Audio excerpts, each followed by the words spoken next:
Hello, everybody, and welcome to the first episode of the GTA 6 podcast. I'll be one of your co-hosts, Jerry, and alongside me, I'll have Junior. How you doing, Junior? I'm doing great, and it's great to be here on the first episode for the podcast. Yeah, man, super exciting. I mean, it's probably going to be the most hyped game ever. The road to this game itself is going to be, such a blast. So we figured, you know what? Let's make a GTA 6 podcast. Let's go on this, as of now, as the trailer said at the end, 2-year journey. But hope you guys will join us along and we'll cover all the latest news, updates, even dive deep into the GTA series as a whole, whatever. The first one, and we'll break down the first teaser trailer, the first trailer, talk about what kind of records it broke, as well as when can we expect, the next trailer. So that is all in this first episode. But just overall, man, how excited are you and your overall thoughts on the first trailer when it came out? All right. I'm pretty excited for GTA 6. It's been over a decade since we've gotten GTA 5. We've gotten almost no real big story elements, and that's one of the things that really drives my love for GTA personally. I know they had some offshoot DLCs that do have some story elements a little bit tied in, but that's not really the forefront of the stuff on GTA Online. So I'm super excited to get this new iteration. Going along, what I thought of the trailer, just like everyone else, I was pretty much blown away. You got all these visuals that we're about to look over and break down. We've got the density that we've never seen in almost any video game ever. And, plenty more to discuss on the way moving forward from the trailer and even beyond. So I'm super excited for GTA as a whole moving forward from today's, or not today's, but the previous trailer and onwards. Exactly. Same here. Can't believe it's been over a decade since the last game. Like I was explaining to you, before we even started the podcast, that's a whole generation of young kids that have grown up without even seeing the release of another GTA. What's the landscape? What's the landscape now that in pop culture, pretty much when you say GTA, now it's pretty much just GTA 5 that's in people's minds. Like, yes, we still have memories of 4 and obviously my first one that's coming full circle was actually Vice City. I played 3 after Vice City, but Vice City was the first one and that, was just like a game changer for me when it came into video games, obviously playing it, younger than we ever should have, but Yeah. regardless, so it's kind of like a full circle moment this many years later. And yeah, just to find out what kind of a seismic shift this is going to have on the gaming industry. 5 itself was already massive when it debuted, like we said, already 10 years plus in, and it's just infected everything of pop culture, especially when it comes to games. People still play it to this day. So it's just going to be incredible to see what finally a new iteration of GTA.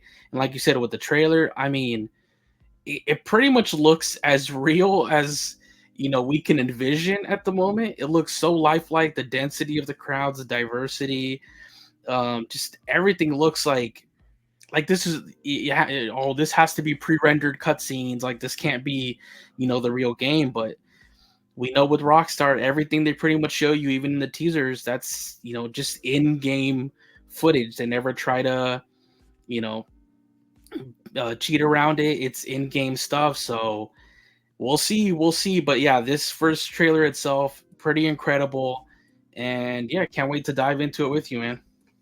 Yeah, for sure. Pretty much just echoing everything you said and then some. I like you were saying, we played it a little bit earlier than we should have. I remember opening up the PlayStation 2 and Grand Theft Auto San Andreas for like my 6th or 7th Christmas. Like that was like a milestone moment for me, and to this day, San Andreas is one of my favorite games. Played it for like, God, I've got to have gotten like 20, 25, 30 playthroughs of that game front to back, most of the side Jeez. missions, side quests. Like I played that game a lot, and you know, so I'm hoping GTA 6 is one of those cornerstone milestones for me, where I'm just like, dang, I love this game so much, I'm gonna play it again and again and again, and that's not even counting. We're not even touching on the online today, so it's gonna be, you know, it's gonna be one for the history books for sure. Yeah, so let's get started. Like we said, hopefully you guys will join us along for this ride. This is our very first episode, but let's jump on in here, and we're gonna start with the promotional graphic. And just kind of reiterating what you just said when you touched upon like that the main story of GTA, the GTA games, is like what fuels your love for them the most over, obviously the online, which I'm sure a lot of the maybe the younger kids that's been it for them, but I'm right there with you where it's the story. So especially finally, getting introduced to new characters, a whole new story. I honestly I feel like I've lived with Franklin, Trevor, and Michael for like forever, which it has been like a decade, and feeling like we probably got robbed a bit of some sort of story DLC Oh, maybe after 100%. they saw how lucrative and popular the online turned out to be, probably bigger than their wildest expectations. So hopefully now that they should be going into this one, like you said, trying to maybe hopefully feed both the online, but the story is where I'm at, and hopefully not just the main game, but also we get some some story DLC like they were really known for, back in 4, and the ones for 4 were just like awesome. So hopefully we kind of get service to both. But like you said, we're just focusing on the story now. That's all this trailer shows. And for now, that's all we need. But starting with this art, uh, looking down at the protagonist foot, we have who we know is called Lucia. We don't know the male protagonist's name. They didn't officially confirm it. There have been some rumors of some leaks, of the prior year, but we're just gonna go off what we know officially. All we know is Lucia. But down there towards her foot, we noticed the ankle bracelet. So how's that going to factor in already? Fueling speculation. Could this be right off the top of my head? Easily how they can kind of keep you in certain sections of the map. You know how they always have an interesting way of, oh, you can't progress to, you can't cross this bridge, it's under construction, or Yep. so something like that. So maybe this has to factor into that story as well. What about you? Your thoughts initially seeing the artwork and the ankle bracelet? Well, first and foremost, I mean, you can't have Vice City without the signature palm trees. So I'm glad they gave us a plethora of them coming in.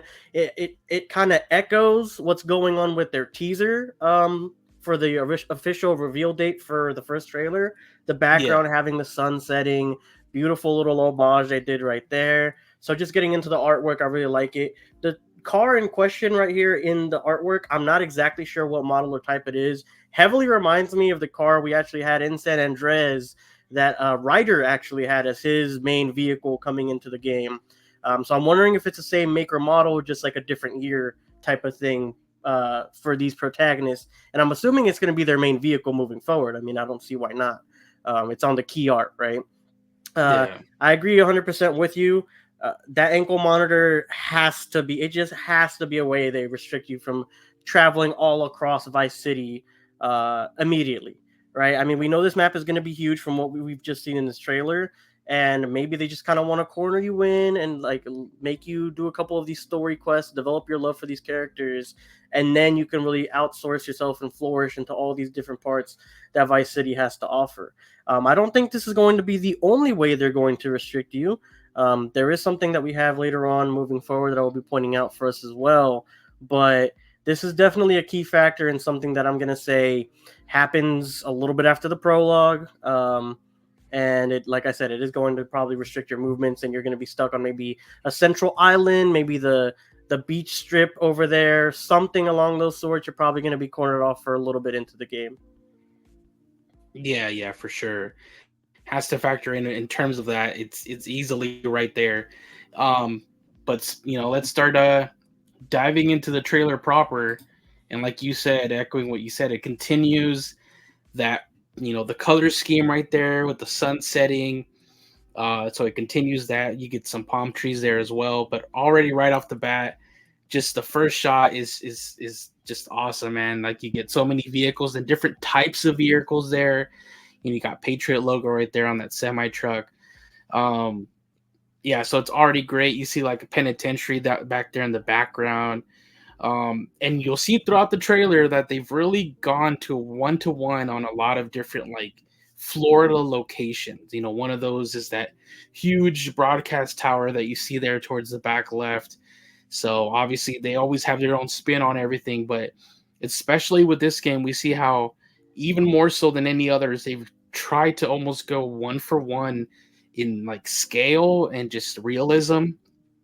So the map's supposed to be huge. It's kind of like daunting now at this point. Like, how big is this going to be? We'll get into some clues of, how much it could include as we progress through the slides. But yeah, continuing with these first two images, that vibe with the sun setting and everything. What are your thoughts initially on these first couple images here from the trailer?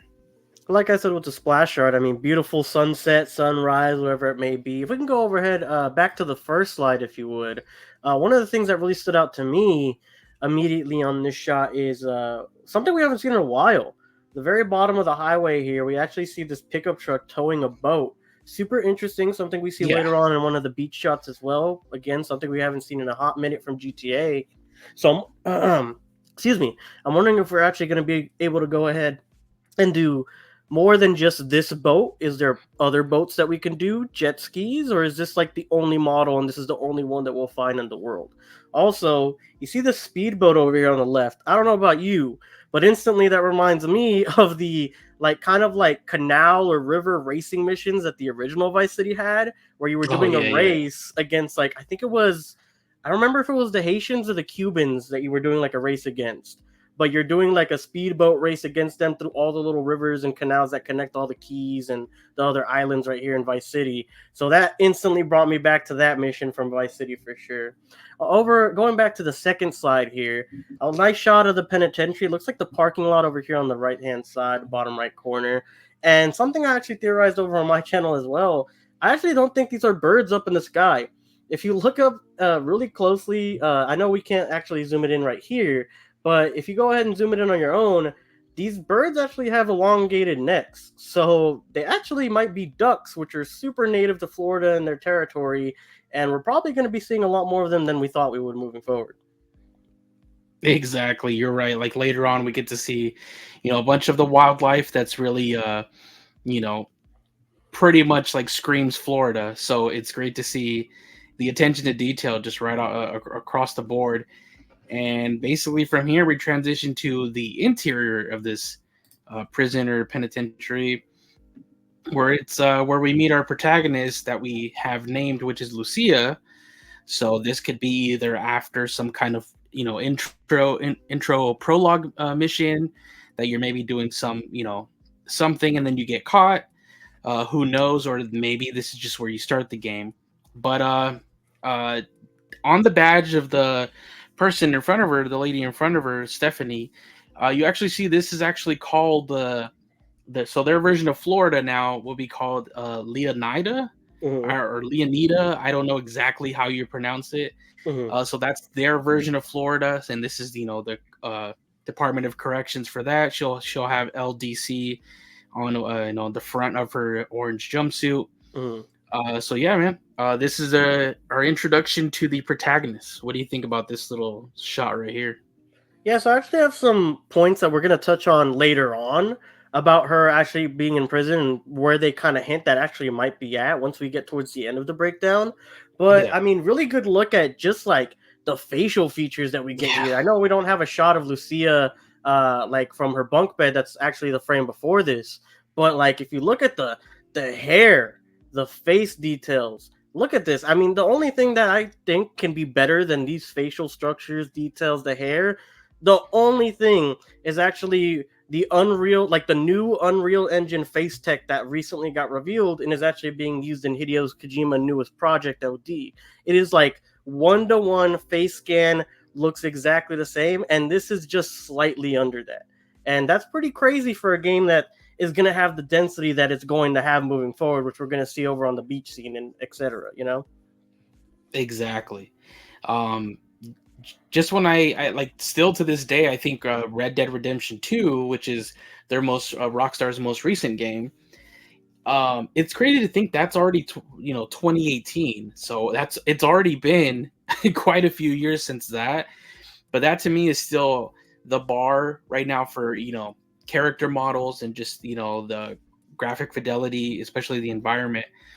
But yeah, this even already looks leaps and bounds even ahead of that. It's pretty insane, especially like you said, if you see the shot of Lucia and then you see this in movement, it's just uncanny. It's pretty insane, man. And knowing, like we said, um, we know from Rockstar they don't really use pre-rendered cutscenes, so it's not something they're kind of it's like hyper detailed just for the specific cutscene. But then once you get into the game, it goes down. They pretty much use their in-game models and everything across the board, so it's pretty incredible.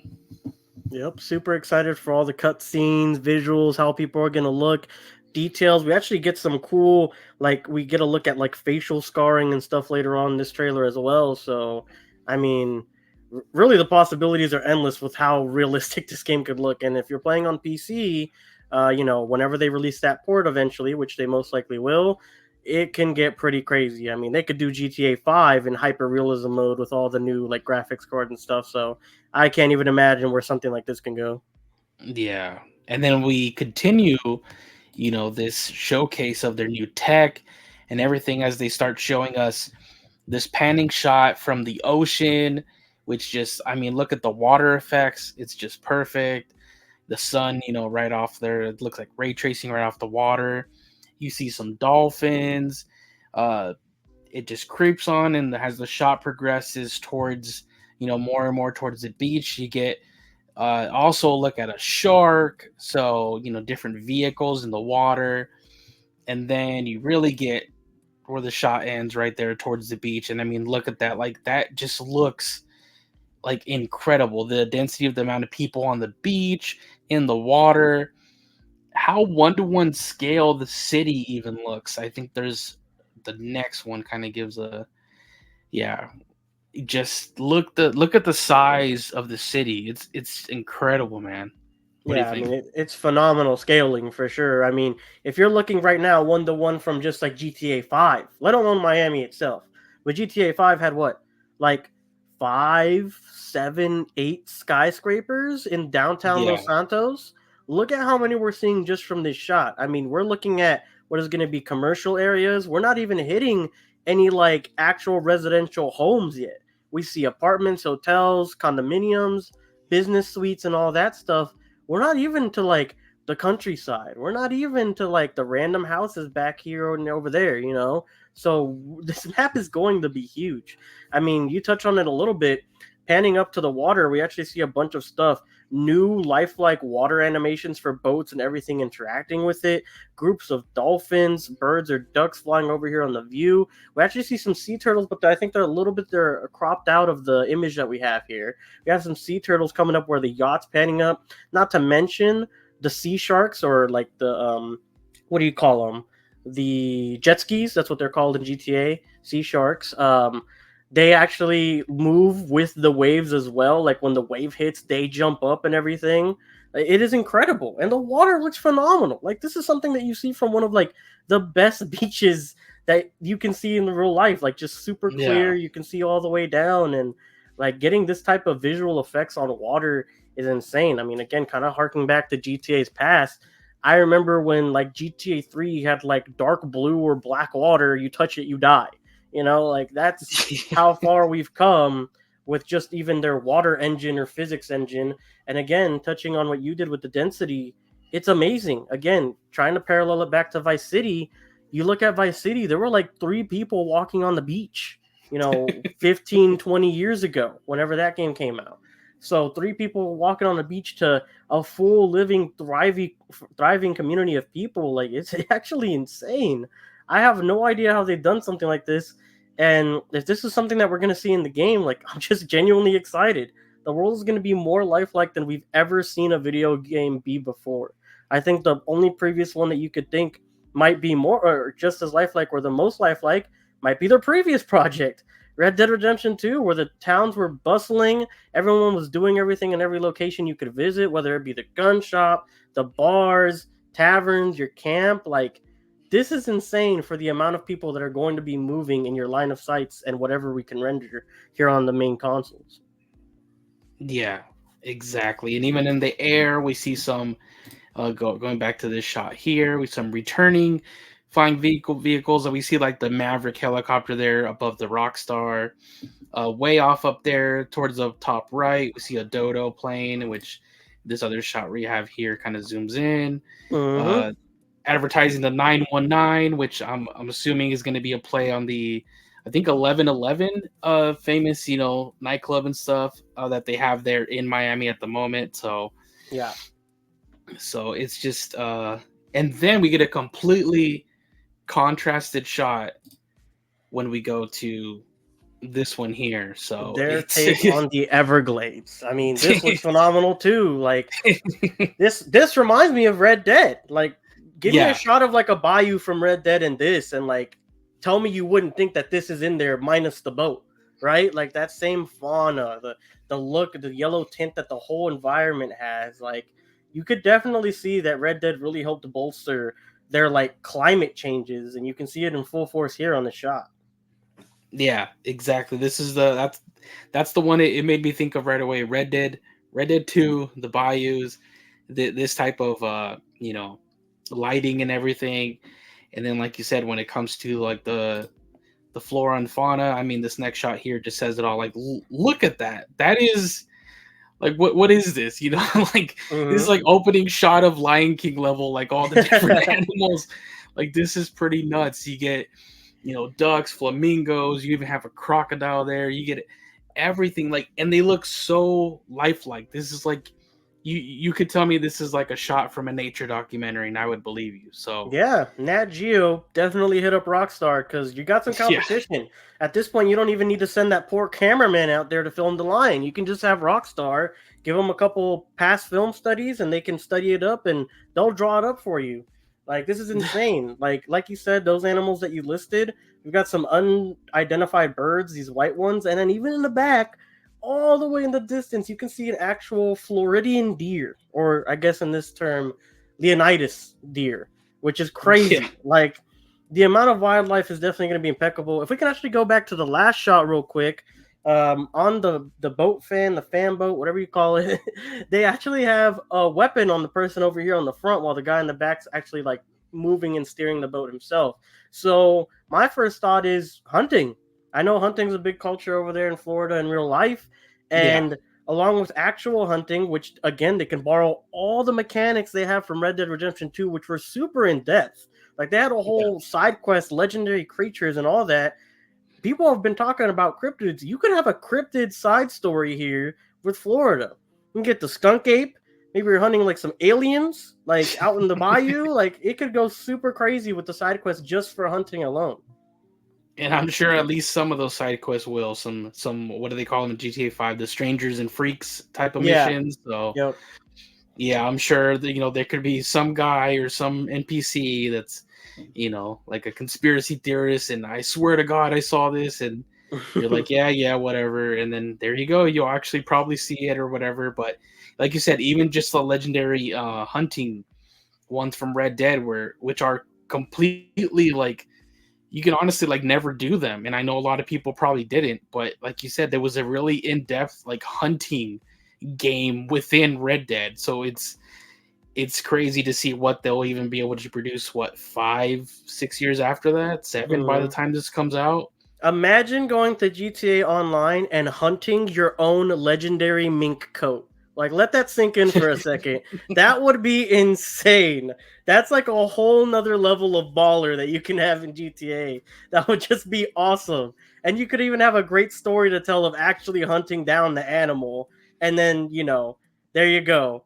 There's a whole little side story that you even craft for yourself depending on how your hunt goes. Like, possibilities Yeah. are already getting endless, and I love it. and then from here they kind of take us back, and they zoom into the beach that already looks super busy and incredible. But then from this angle, I mean, I think this is one of the most impressive shots in the entire trailer, because not only do all the character models look incredible for just being random NPCs, the body variety, like you almost don't Hmm. see two of the same body. They're actually completing like real life motions and movement. Like they really look like they really are living their own lives.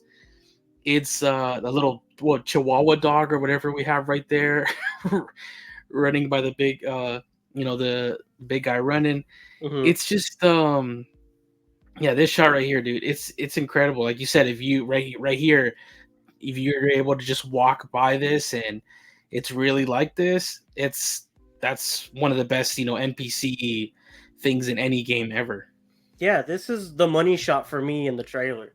This is the one that really made me be like, yeah, GTA 6 is going to be that game right here. This was the one. No story needed, no online elements needed, nothing. This is like the most lifelike thing we've ever seen from a video game ever for like a modern day take. And I'm in love with this shot for sure. Like you said, different body varieties, almost nobody looks the same. You're not seeing the same NPC twice, which if you walk down the street on GTA 5, you might see them a couple times if you're walking down the Yeah, beach already. And that's the most recent GTA iteration, you know? And like you said, they're completing real life activities. I mean, let's count them off right here. People under the umbrellas on their phone or reading a book, something you would see in real life. Someone getting a spray tan over here on the far left, something you'd see in real life. Fitness people jogging around or across the the strip where the water meets the sand, something you'd see. A party cooler, people conversating, drinking, suntanning, unloading a jet ski or a boat, or being in the motion of doing that. What yes, game has that? And then I know again we can't zoom in here on the actual podcast right now, but if you yourself zoom in on the far right, this goes along the entire coast of the beach.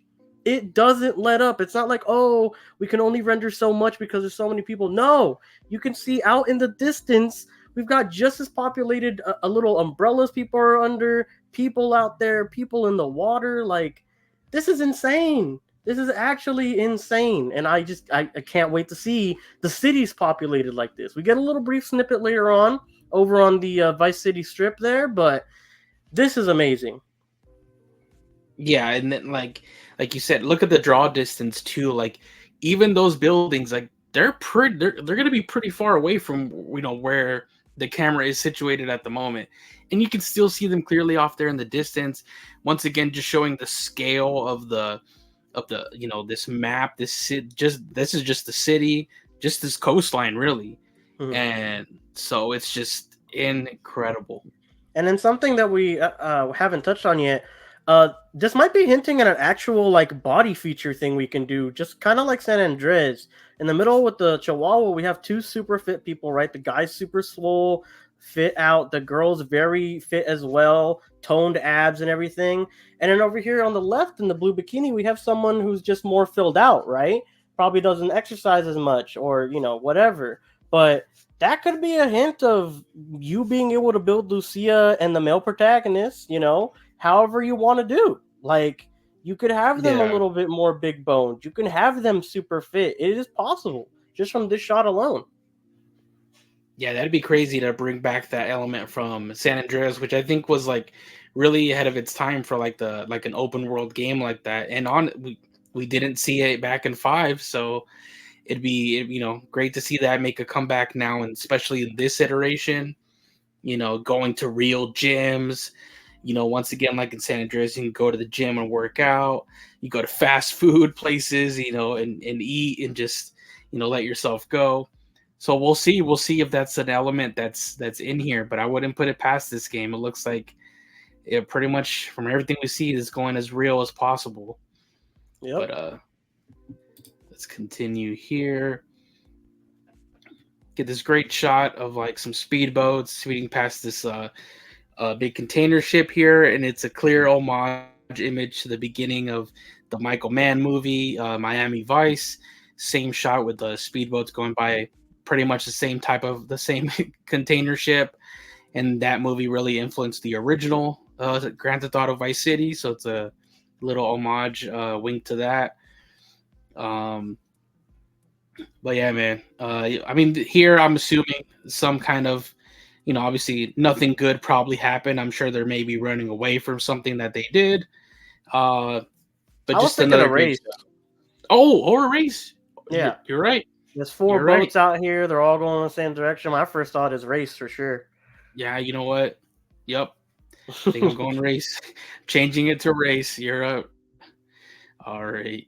And then Anything we else you see a got on this little bit shot? of a boat variety as well. I mean, the left one and the one Hmm. in the forefront are definitely like the same model, but the one on the right has two, like, kind of like a dodo bird type of Yeah. like front on it. Also, if you look on the shipping containers, we can see PVC. So Port Vice City over here. Yeah. Definitely gonna have some sort of mission. We always do for GTA games. The shipping container, you gotta steal something. Some transports coming in. Some maybe just a race right here going past it. Who knows? But there's always something in the poor areas of these Grand Theft Auto games. So more than likely, we're gonna be hitting this area up for one, maybe two missions. Also, just quick note: bridge in the background looks awesome. Like that little view with the Yeah. bridge and the city skyline in the back for that island. Like it's a chef's kiss. It looks amazing. That's what I was gonna point out. There pretty much isn't a shot in this trailer that one that includes like some kind of scenery or shot at the city that does not look good. Like all these shots look pretty incredible. So photo Mm-hmm. mode, if it's included, I'm sure people are gonna go to town on that photo mode. Oh, 100% it's going to be Coven. And then here we go. What looks like our protagonist Lucia now in the passenger seat of this convertible car. Uh, she kind of throws her hands up as well. But then interesting is like we finally get some locations just from these signs right here. So we get our first county. So we get one called Kelly County. We get the airport is the VCI airport, so the Vice City International Airport. We get the Catalan Boulevard, a stockyard, and then downtown. So we got our first few locations there, and the name of at least one of the counties so far. We're gonna get the names of more as we go, through this trailer, and Yep. that kind of will give us a sense of how big, this map will be. When, if we remember, I think pretty much outside of the Los Santos City, it was just Blaine County in the GTA 5 map, right? Just Blaine County was all the There was a third city. I forget the name of it right now, but it was a port on the top left. Um, that's where you do okay. the big robbery with the juggernaut suits. Oh, yes, It's in yes, that yes, yes, yes. direction. It's just like a Yeah. little, like it's literally like a little shit stain on the map, but like it's not that big, but it's technically a third city over on GTA 5. Yeah. All right. Real quick, Um to touch on what's going on in the image itself. I mean, it's like a little fun scene. Lucia's just doing her thing while the male protagonist is driving her out here. We have an NPC just taking a video of her. Wondering yeah. if social media is gonna be a big aspect for Lucia later on. We kind of see her posing is one of her things to be a good influencer or like an influencer online, right? Is that like a subplot or something? I mean, maybe too early to tell. And then over here on the left, we get some sort of stadium. From what I've seen, it's actually supposed to be a representation of the Miami Heat Stadium or some Oh, semblance of okay. it, the GTA parody. And then that building with the hole on it, the far right skyscraper, is actually supposed to be an homage to a building that actually has the same thing in Miami in real life as well. So, I mean, we're getting some real parody landscapes here for things actually in Miami in real life. So that's always awesome to see. I'm sure there's going to be plenty more that we're going to be seeing as we go throughout the trailer, and the trailer's coming out in the future. Exactly. And what's going to be very interesting when it comes to everything we've talked about, all the buildings, the city, how much of it is going to be, has real interiors? Like, how much of it can we go inside of? Can we go inside of a lot of hotels, apartment buildings, these type of skyscrapers? I mean, I would initially say probably not like in GTA 5, but I mean, we never know. So that is going to be very interesting to see going forward is, how much interior space we actually get to go inside of. So Yeah, that's I going to mean that's going to be be great.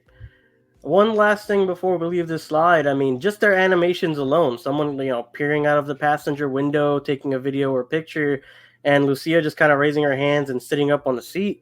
Like, there is more things that we're going to see in this trailer that's like, wow, there's variation in these animations. What important animations are going to get variations at this point? Like, if these ones that are seemingly like just for fun or whatever, then the important animations have to have some sort of cycle, like 3, maybe 5 different ones for different activities you're going to be doing. Something like Yeah, reloading, jumping, whatever it may be. These are probably going to have more iterations than something than just like throwing your hands up in the car.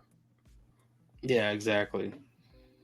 Like pretty much it was the same jump throughout even GTA 5, maybe a couple variations on that, but like you said, like how lifelike is it going to seem? Like is there maybe, 10 variations of what a jump can look like, depending on, other factors, and it's just going to, notch up the believability like that much. Mm-hmm. All right. Let's go here to obviously just a confirmation, strip clubs are coming back. They were Mm-hmm. obviously part of, the games in the past, of course.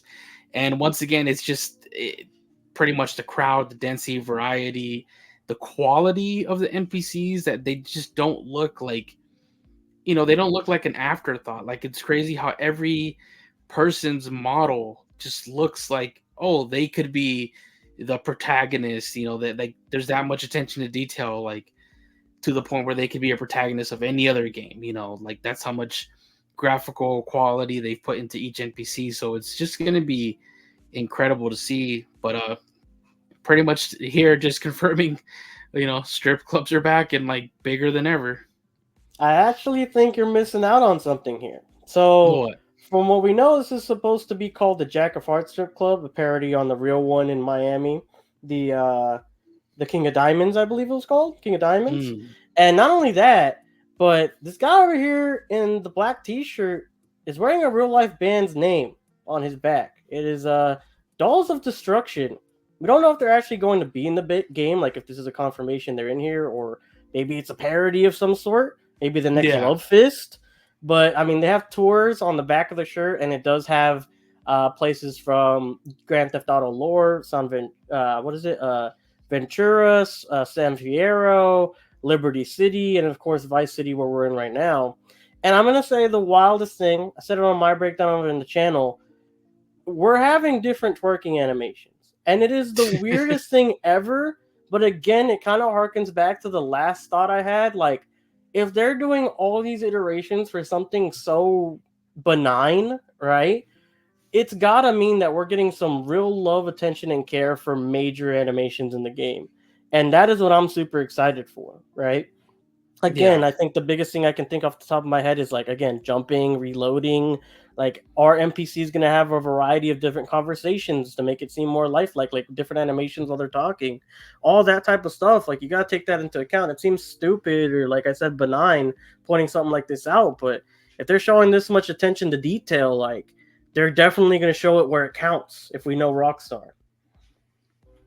Exactly. So I mean, you're really seeing where all the time and effort, has gone into these past 10 years. I mean, active development is probably less than that, maybe the past 5 or 6 years since towards the end of the production on RDR2. But still, like you could see where just every attention to detail, it's just there. Nothing seems to be, missing so far. Yep. And then another super impressive shot, which like really it looks like a real real life shot if you just going down the street, or even like zooming in on a Google Earth or something. Yeah. But here we go, with their play on what I believe is called the Wynwood neighborhood, where it has a lot of these buildings here with like graffiti on them, and then just little things like that, little shops like that. So here also showing off the car customization that's coming back in this game, and how deep it can go. Really crazy paint jobs, or vinyl wraps, big rims, the low suspension. Just pretty much just putting it out there that all that is coming back as well, and probably better than ever. And just to just the look of how this, like I said, looks like a real neighborhood, shot. It's just still mind blowing. Yeah, this thing looks amazing. I mean, yeah, like you said, taking inspiration from the actual Wynwood location over in real life Miami. And if we're getting a whole district that's going to look like this with murals and car meets and all that, I am 120% in. I'm very like surface level into like cars themselves and car meets, etc. But like having this implemented seemingly in the main story of the game, like this is customization you only got in GTA Online really with these like vinyls, lowriders, and all that. So Yeah. seeing this being as like a focal point of the first trailer, we're gonna see more of this moving forward. It's really good for anyone who's into car culture. Like you're getting your bag of chips and you're eating it too. Like you're getting one of probably the best games that we're gonna have in the next decade, graphically, gameplay wise, for the gaming industry. And then you're also gonna have just this car culture that's surrounding. I'm assuming at least one of the subplots in the game, and it looks beautiful. Like these cars look amazing. The district that they're in, Wynwood, looks amazing as well, and I can't wait to see more of this moving forward. Yeah, like you said, if you're into car culture or just like vehicles in general, even further on in this trailer, it's like they have you covered. Like here's a quick showing of the deep customization you're gonna have with the actual cars. I think you see like dirt bike gangs or whatever, like different types also as well. It's like different genres, so it's not just cars, not just motorcycles and dirt bikes. It's like all of the above. So far it looks like whatever you're into, this game's gonna have, and it's gonna be, you know, top notch. So super excited for all that stuff and all the type of side activities that are gonna come with that. Yeah, maybe they'll even bring back like again San Andreas. One of the first missions you do is you roll up to Caesar, your sister's boyfriend, and you have a lowrider show off where you try to do like move the car to the beat of the song they play, and it's like a little mini game that you can do throughout the game. Like bringing even something as small as that would be pretty cool to have back in the game itself. Yeah, for sure. So we'll see where those go, and then here just seems like a handshake between two characters. But once again, I mean the models are just insanely detailed. But with the person here with the bandana, I'm wondering if that's supposed to be kind of like, I can tell if it's just like a dark blue or goes into the purple. But if it's maybe confirming that most likely the Haitian gang that we did interact with in the original Vice City game, they making a return. I would assume so. I would assume there are going to be different gangs in this game, probably even more than before. But just one little thing that I probably thought about there. What about you? Yeah, so the guy on the left actually is who interests me. I do agree with you on the right guy. I do think we're gonna have the Haitians and the Cubans going at it once again. Little Havana versus Little Haiti for sure. I think is going to be one of these plot lines. I'm actually thinking this guy on the left is going to be more important than people realize. I actually think he might be one of the playable characters that we're going to have in the game. I think we're still going to get a trifecta. We're going to get Lucia and her significant other, and then we're going to have this guy. Uh, and his tattoo, his sleeve over here on the left, is actually something that you can get on GTA Online as of right now. So Oh, really? a little bit of a borrowed asset there, but I'm not complaining. It looks real good on him. He's wearing that. And I have on my channel dubbed his haircut the Vice City haircut. It looks like a palm tree to me. It's the Vice City haircut moving forward, and I will Oh hear my nothing else about it. This is for sure the Vice City cut. This guy has to be a oh, protagonist with the palm tree haircut like that. jeez. I mean, I can see it. I can see the other two, being the couple, and maybe being even a little more experienced when it comes to that. And this character here, kind of more playing the, kind of like the Franklin role a little bit, where he was more the starting Exactly. up, the more the rags to riches Hmm. story. So yeah, maybe filling in that Franklin role a little bit. So yeah, it'd be great if, aside from the just the couple, if we do get this other separate protagonist. So hopefully, man, we'll see how much that theory holds up in future trailers. And but hopefully, all we have is confirmation on one name. We don't even know Yeah. the name of the other couple, so they could even be hiding a complete third protagonist. But like you said, kind of showing it here without even us knowing. So Yeah, and then one thing I definitely want to pay attention to moving forward is I do have a whole theory around this guy that we'll touch on later once we get to those sections of the trailer.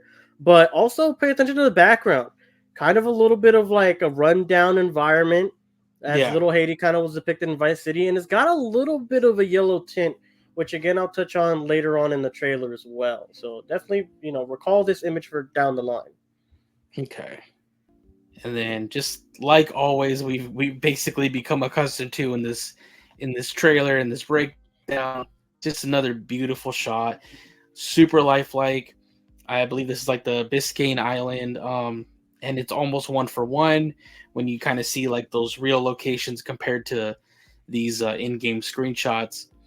So yeah, man, just confirms they're really going all in, and everything's going to be in bigger scale than we've ever seen. Because usually in all the games, everything's really condensed. And even in 5, which is the most recent one, and Mhm. was a big map, big city, it just focused on one big city in Los Santos. But like you said, skyscraper wise, what, maybe in the downtown, like you said, maybe 8, 9. Just look at that back skyline right here. Once again, you can count, like, there's pretty much from the left all the way to the right, like a lot of big buildings there in the background and even further back. So they're kind of going as one to one as they can with Miami when it comes to Vice City. So it's just like, who knows with whatever else they include in this map, that might just be not just the Vice City map, but kind of like a Leonida map in general, including other cities as well. This just being one of them. Yeah, one thing I'm actually wondering is if we're actually gonna get some sort of kind of like a mission, like again San Andreas. We have this thing where you hit up the local airport, you hijack a plane, and you actually make it over to Liberty City. We know that if we're going off of like the U.S. map, they're relatively close. So I'm wondering if maybe we get some action like that. I know it's a lot to hope for, but that's something that really struck a chord. Like just nostalgia right there. And it's something that geologically could make some sense. Some things we see here on the island that really, the first thing I think of when I think Vice City in this game, this reminds me of that little strip of island that you kind of go through where Diaz is and his mansion and everything from Vice City. Oh yeah, So that's like the first thought that really crosses my mind. Looking over at the right side, we actually see that like kind of like staircase condominium. That's an actual real location in Miami on this island as well. And then on the left, we actually see a plethora of boats, all different shapes and sizes. So maybe we're getting an actual good amount of boats for this, even just like the base iteration, no online, no patches. Like we're getting a good boat variety, which is nice to see. And over on the right, we actually have a yacht and an island, which is pretty interesting. I'm wondering if there's going to be some like buried treasure on an island, or maybe we get to own like a super yacht, just like an online or something. And then just a side activity confirmation we have over towards the bottom left. We have a tennis court kind of lit up down there. And another thing that kind of bringing it back to the beginning of the breakdown with Lucia's ankle bracelet, we have a toll road. We didn't have any of those in GTA 5. If you look down in the middle there, yeah, so I'm wondering if that's going to work just like in GTA 4, or if it's going to be a restrictor all in its own. Like you can't cross the island and go on to the other bigger parts of the map until you get your ankle monitor off, and it kind of helps in restricting you.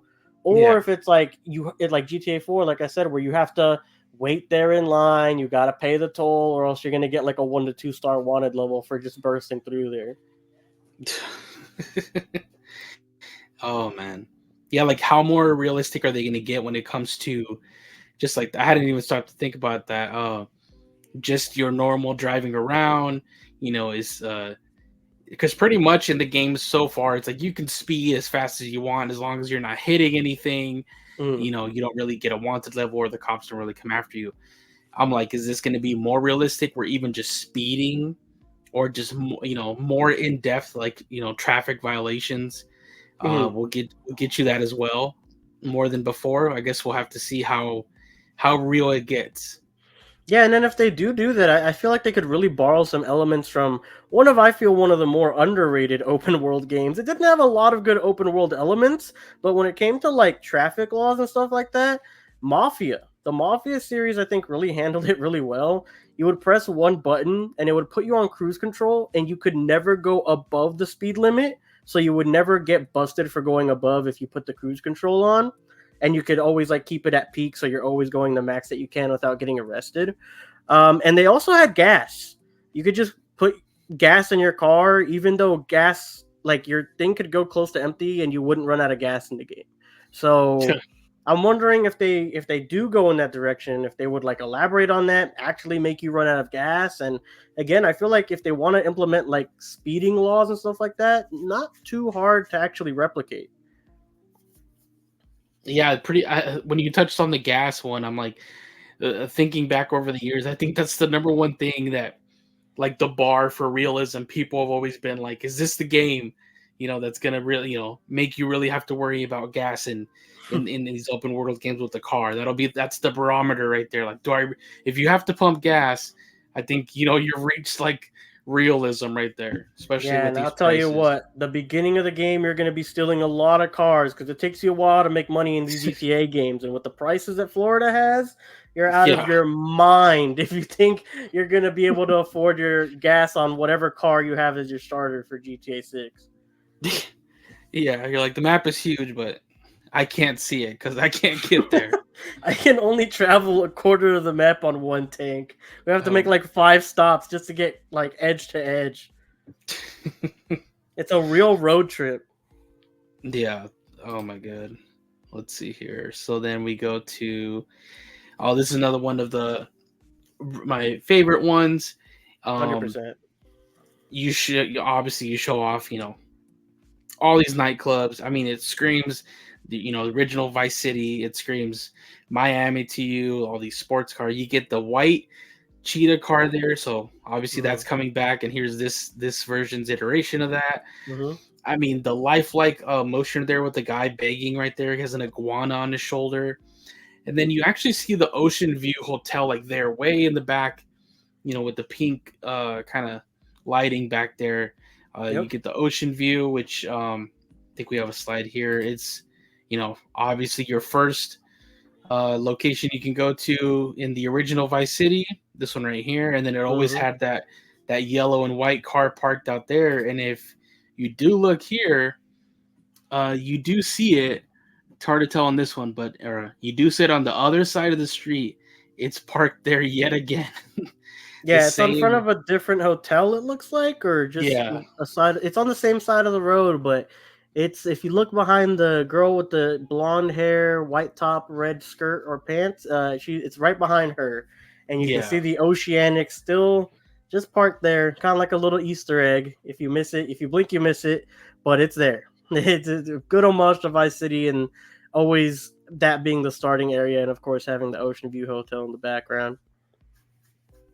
But just the comparison, man. Like, look how this looks. I know we keep saying it, but the density, and like now we're getting into the city, and look how just it pretty much It's looks like a alive. real city. It's alive. The density of the crowd. It looks so lifelike.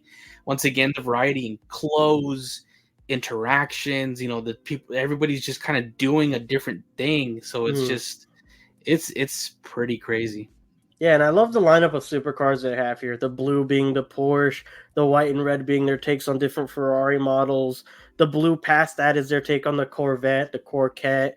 And the far left over here on the other side of where the Oceanic is, you got a green, basically Lamborghini. I think it's an Aventador parody. Like we Yeah. have all these great luxury brand vehicle parodies, and here we see them on full display where we would see them in real life. I'm assuming you would see a bunch of higher end sports cars or luxury cars over here at the fancy hotels that are beachside. And I just love this shot. It reminds me, it's like, I would say it's a little bit less better than the beach shot. And I still think the beach shot is the money shot only Yeah. because I don't know how many of these buildings we can actually go through. If you tell me that we can go into all these buildings, this is definitely the money shot for me. But as of right now, we don't know which one of these we can go to, how in depth we can explore it, so that's why I'm giving it to the beach for now. But it is really good. It is beautiful. It is nice. It reminds me a little bit of Las Vegas Strip. Like if you were to show me the Las Vegas Strip and then this, I'd be like, like an in-game realization of it, I'd be like, I don't know which one is what, unless there was like a landmark I can point out. So I Yeah. just really like this image. It's definitely up there. And one thing I'm hoping, there's a little Easter egg that we can go into Ocean View Hotel and find Tommy's room from the original Vice City. Oh Maybe yeah. there'll be an Easter egg or something. Yeah, man. So another great shot, and then just continue. So this one real quick, nothing crazy, but it does confirm that dancing will probably be another side activity you can do. I think they added it in GTA Online in one of the patches. So it looks like that'll be coming back. Maybe and hopefully ownership of a nightclub again. Again, something you could do in a later patch on GTA Online. If you could do it in single player, that would mean great things for the online moving forward. And yeah, I mean, just like a little side activity you could do, kind of like tennis. So not too bad. Glad they're bringing it back. Yeah, exactly. Especially because you said a lot of these little extra features were only added to the online, so it's great. A lot of these are just right off the bat being implemented in the main game, the main story. For a lot of people, that's what they like to play, is the single player experience. And it just kind of sucked that, like you said, even when it came to the vehicles, a lot of the better varieties were just kind of locked to the online. So it's good to see that right off the bat there's already a big variety when it comes to everything: cars, boats, motorcycles and stuff, as we'll keep seeing. So hopefully just the main game itself has already got you covered on everything, even side activities. Yeah, one thing I'm hoping is that the side activities actually get flushed out for the single player. Like, if you remember GTA 5, you could buy those businesses, and some of them had side activities. Like, you could be a taxi man or whatever. You could drive, I think you could drive a tow truck and do missions, kind of like you do with Franklin in the beginning. Yeah. But it's just busy work. It's not like an actual plotline sub story tied to the side business. So I think actually doing something like that for these side businesses would give you another avenue to want to raise up that $10 million for a theater or something, right? Like that would be pretty Yeah. cool. Like if you think about it, for GTA 5, that like kind of series of missions you do with Michael and the director and trying to get the script up out of the ground and the movie going, that could have been like if you buy the theater, you get those missions and it's a whole like plot line, right? So like if they do something like that, I feel like that would go a long way with keeping people even on the original version, even post game. Like you try to build up as much money as you can, buy these businesses, and then finally experience these basically post game side quests because it takes you forever to actually get that money after the last big heist or something that you do, right? Exactly. So yeah, man. Uh pretty great shot here, just like you said, in confirmation of some side activities, the dancing, hopefully, owning of different businesses, and like you said, maybe having their own kind of like quest lines to them as well. Mm-hmm. So, and then I mean, probably I would say one of the most beautiful shots in the trailer right here, kind of showing the real life Florida Keys, and it's another one. If you look at the real life location side by side, it's pretty much a 1-to-1. This is probably even just turned up to the 11 and made to look even better. Mm-hmm. And then just right here, the vehicle, once again, vehicle variety just everywhere, in the air, in the water, the traffic down below. Interesting that right there's one of the bridges is not connected there. I don't know if that's a. Yeah. It's I think in real life they also have a bridge. It's like the old bridge to get to that Oh, okay. island, and now this is the new one over here on the Way. left hand side. Oh, Yeah, I okay. think it's inspired by real life, but of course you see a little gap there. We're gonna get a stunt jump for sure. Yeah, for sure. But yeah, man, another beautiful shot, and just showing off that aside from the city, there's also going to be much more to explore as well. Yeah, there's a couple little things here as well that actually stick out to me and kind of scream activities or missions. So on the left hand side, you kind of get these like two, one's obviously bigger than the other one. You get the red one and the white one. They're like cargo container ships. Cargo Yeah, containers don't usually move in GTA. In the dock shot, where that big boat is with all the shipping containers getting put on it from the dock, that boat's probably never going to move just like in GTA 5. But in this one, we actually have a moving cargo container ship. So I'm wondering, first thing that comes to mind for me is, are we hijacking one for a mission or something, right? On top of that, Yeah.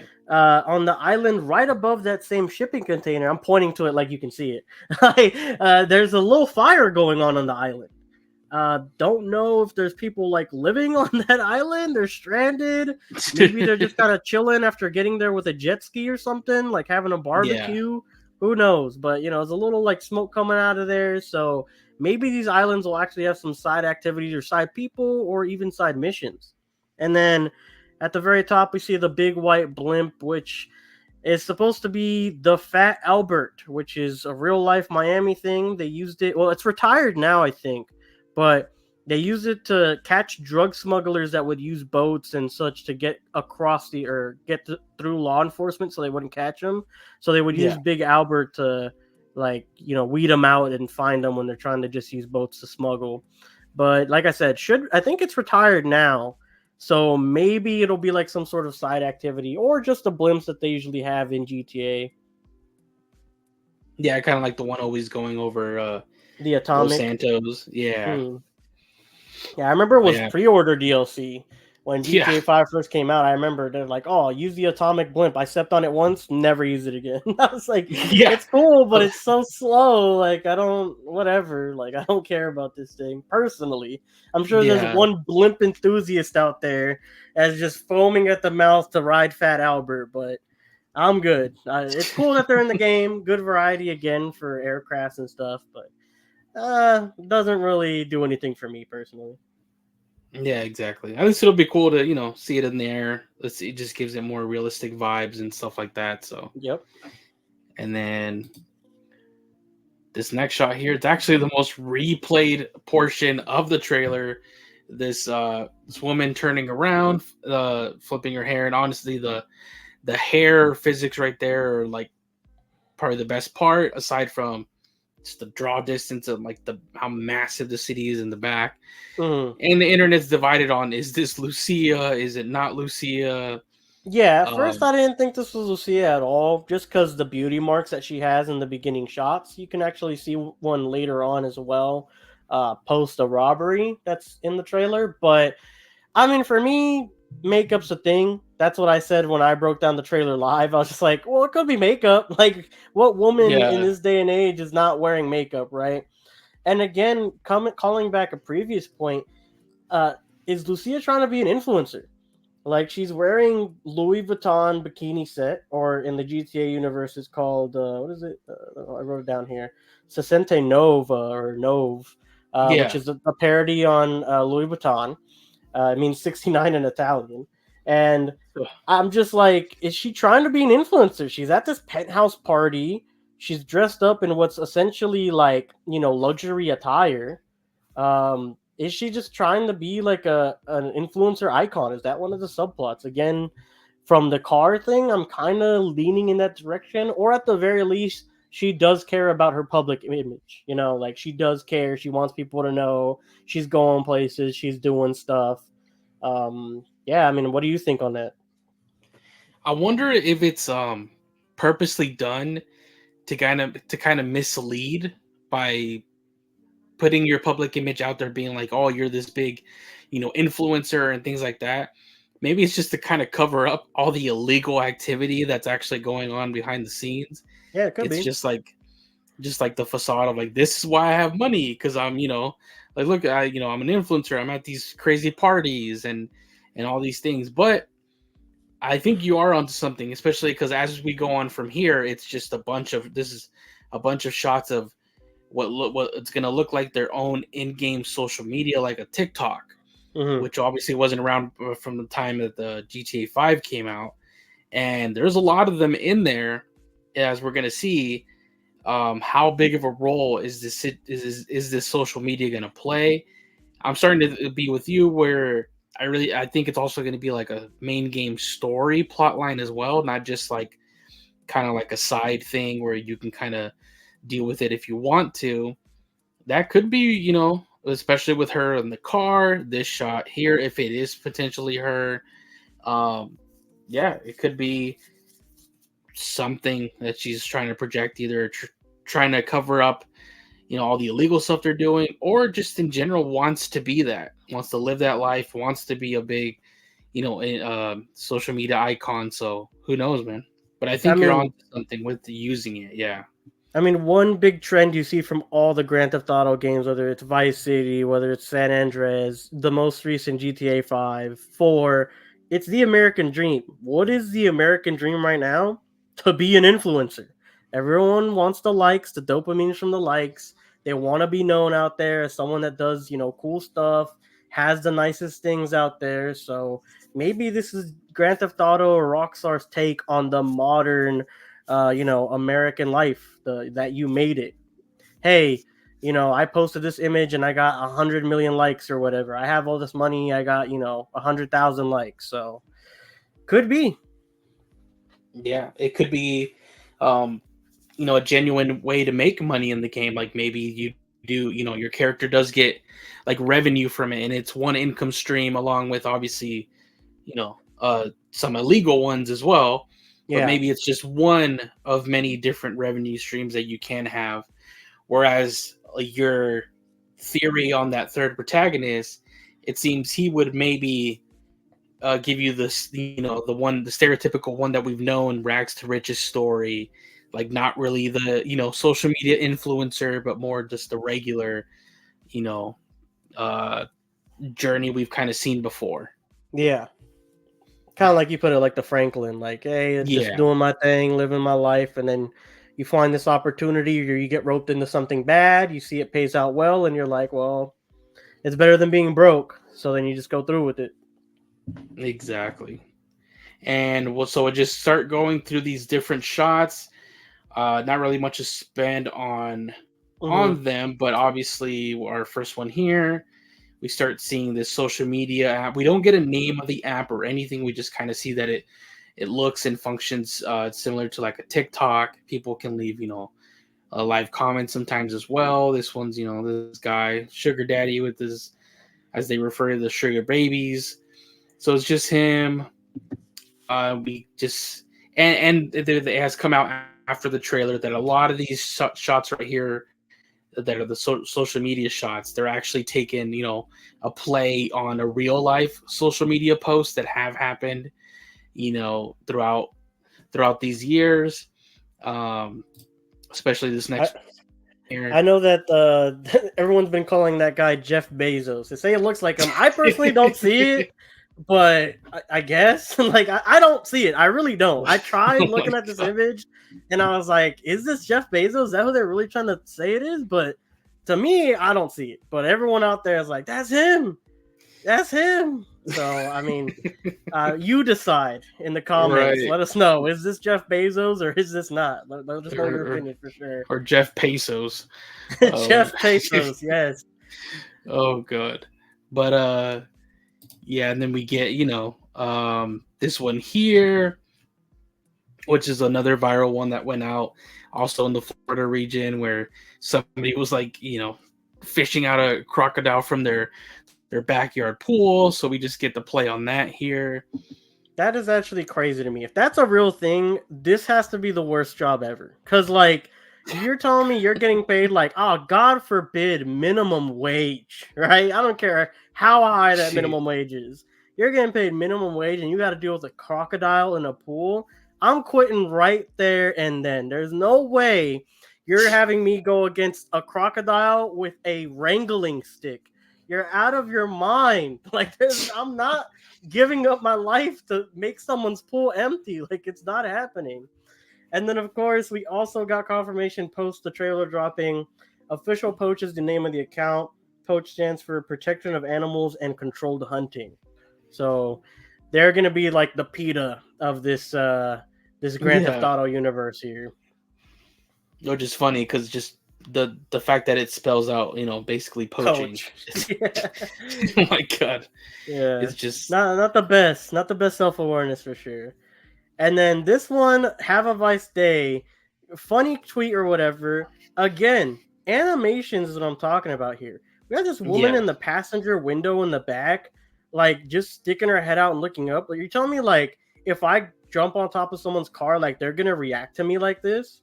Like if I fall or I do whatever on top of someone's car, I jump on someone's car when they're parked, are they going to have this animation, a set of animations to react to me?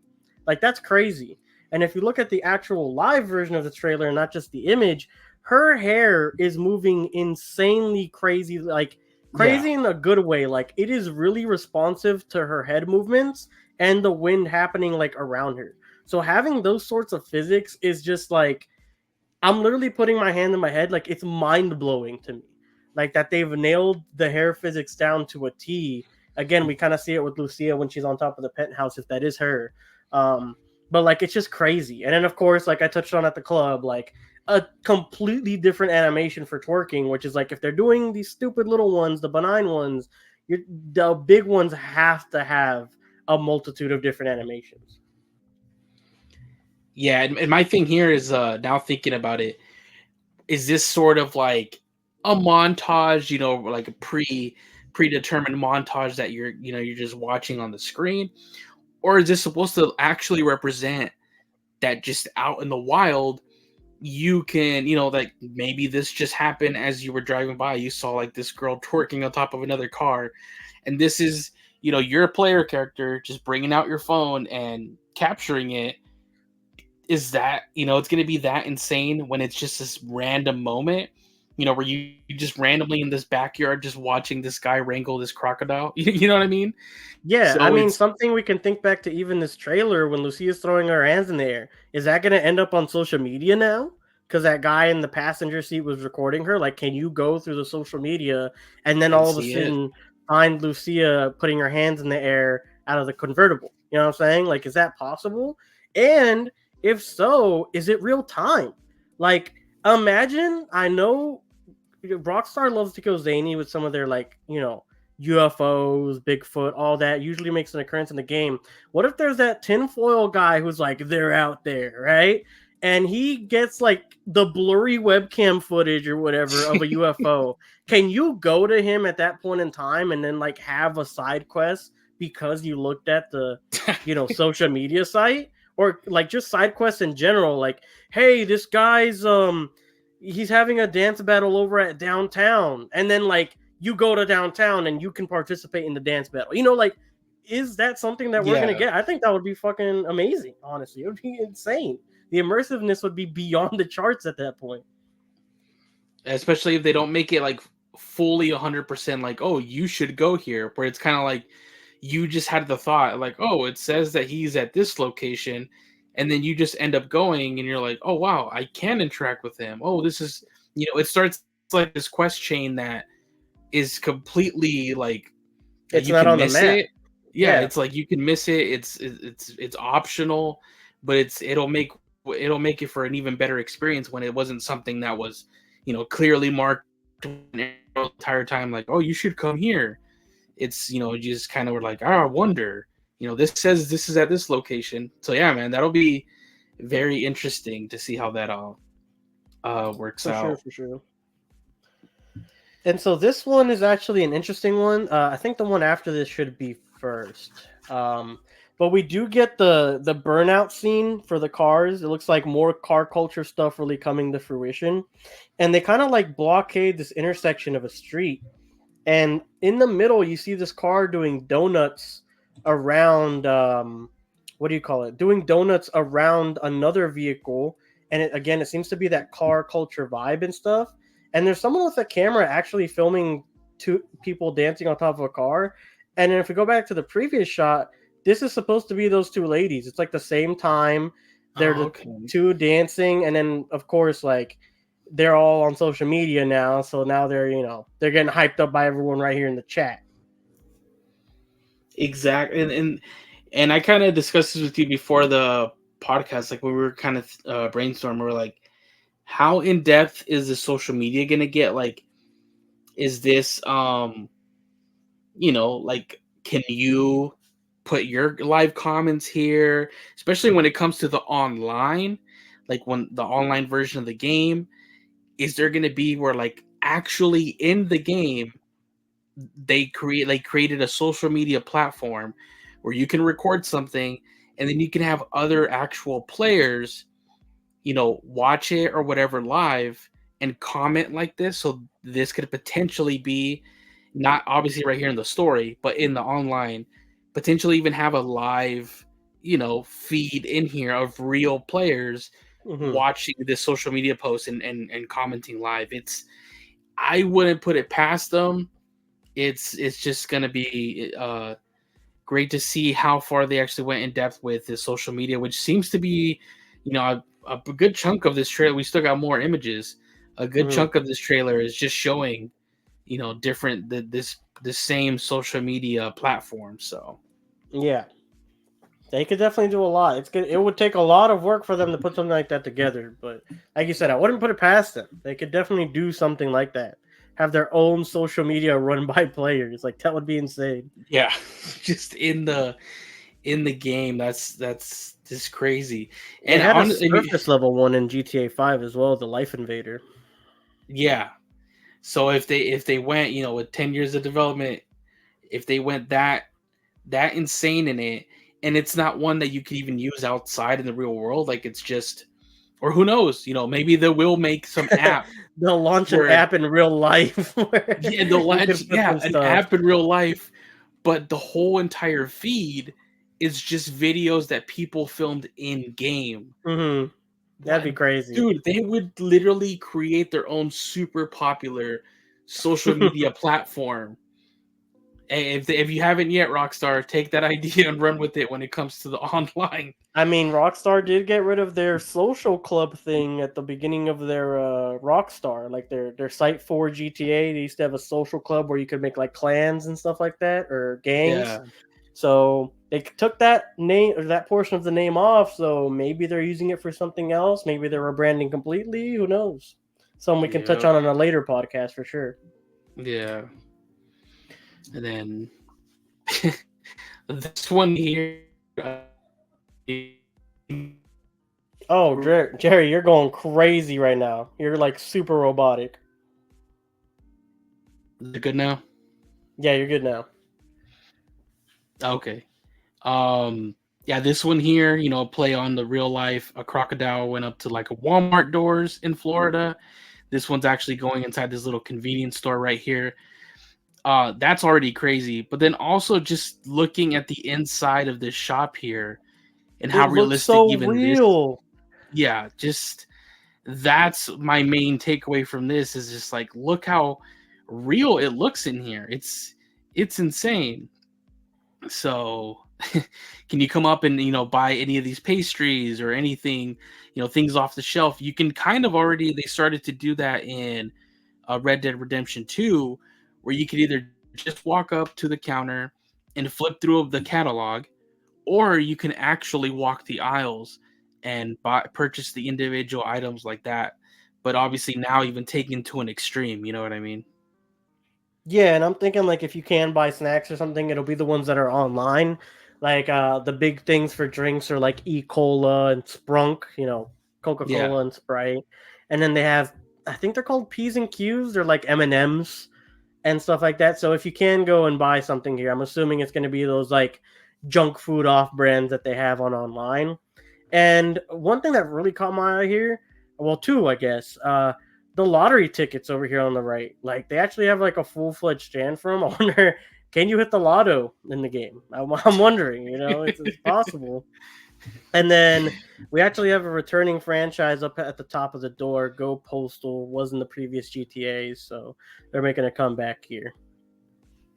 Nice. But yeah, like you said, right now they have us kind of theorizing. We're in that zone where it's like what's possible in this game and what's not. Like you said, can I buy some of these lotto tickets? Can you potentially win some in-game lotto? Uh who knows, man. At this point, we can't put anything past it, especially which this will be a future topic for another episode, but the budget of the game is insane. So Yeah. pretty much, uh, like we said, we'll go in depth in another video. But yeah, pretty much everything is possible when you're talking about a budget of that size. Yeah, and I'm excited. I'm hoping those events happen like randomly and it causes like not just a commotion, but it's just like like a little subplot that you can do. Like, hey, now you have to wrangle the gator. Like, now you Yeah. got to get it out of there or something. Like, oh, okay, that'd God. be pretty cool.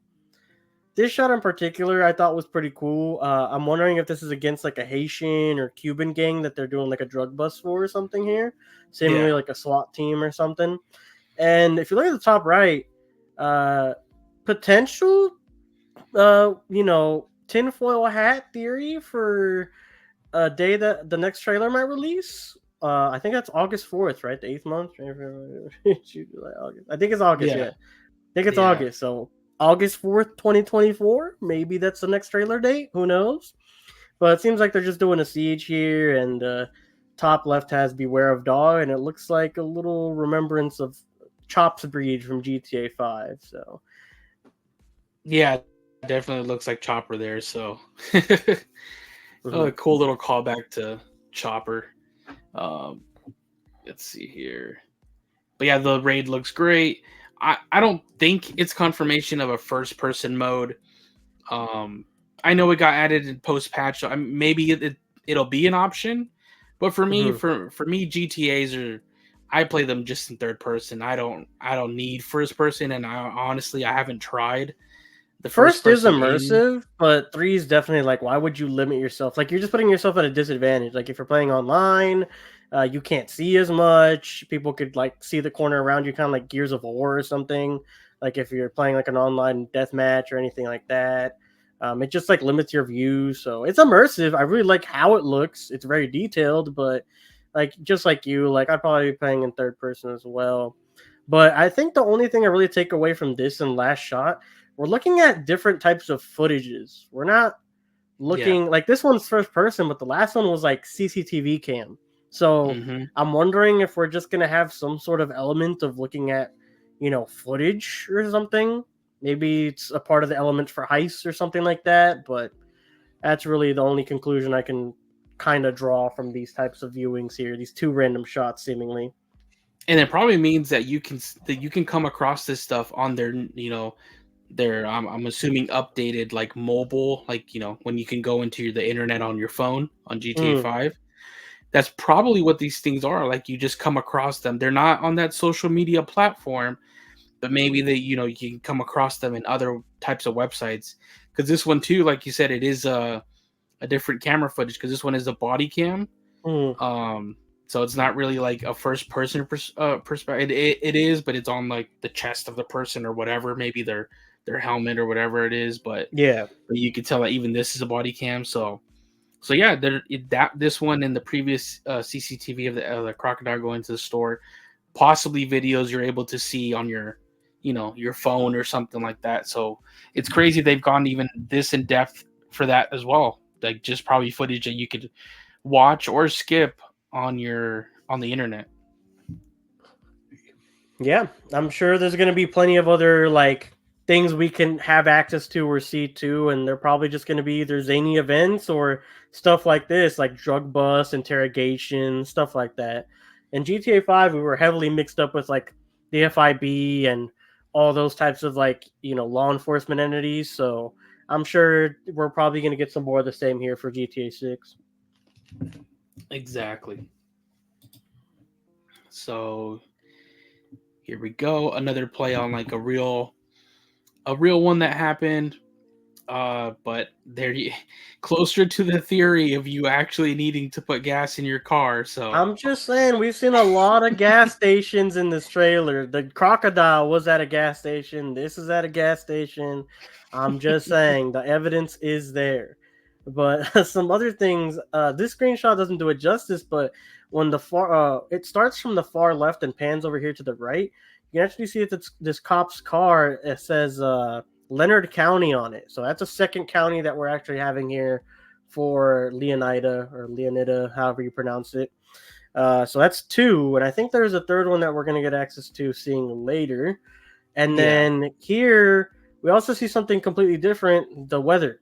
It's like a yep, storm coming on the Florida, so very realistic. If you don't know, Florida does have a lot of different storms and such going over in that direction. So having some various weather effects and just overcast skies like this does nothing but boost my like for the game. Like we're going to be getting a ton of different variations, and not only the setting itself with all the distance we have to cover on the map, but also we're going to get a bunch of different climates and weather patterns just like this. Yeah, especially so it's great. Like you said, looks passes off as a real storm in Florida to me. Like once again, it's one of those shots where you could tell me this was real, and at a first glance, quick glance, you'll just take it at face value. So Yep. This one I think was so it's just so weird. Like I guess we're gonna be able to ghost ride the whip. yeah, Reminds me of like I remember back, oh man. I got the game Pimp My Ride for Christmas like in 2006 or something. One of the Jesus. missions to trick out your car is you have to do a section where you ghost ride the whip. And that is the last time I've seen a reference to something like that ever. So that is crazy that they're bringing something like this back for this one. God.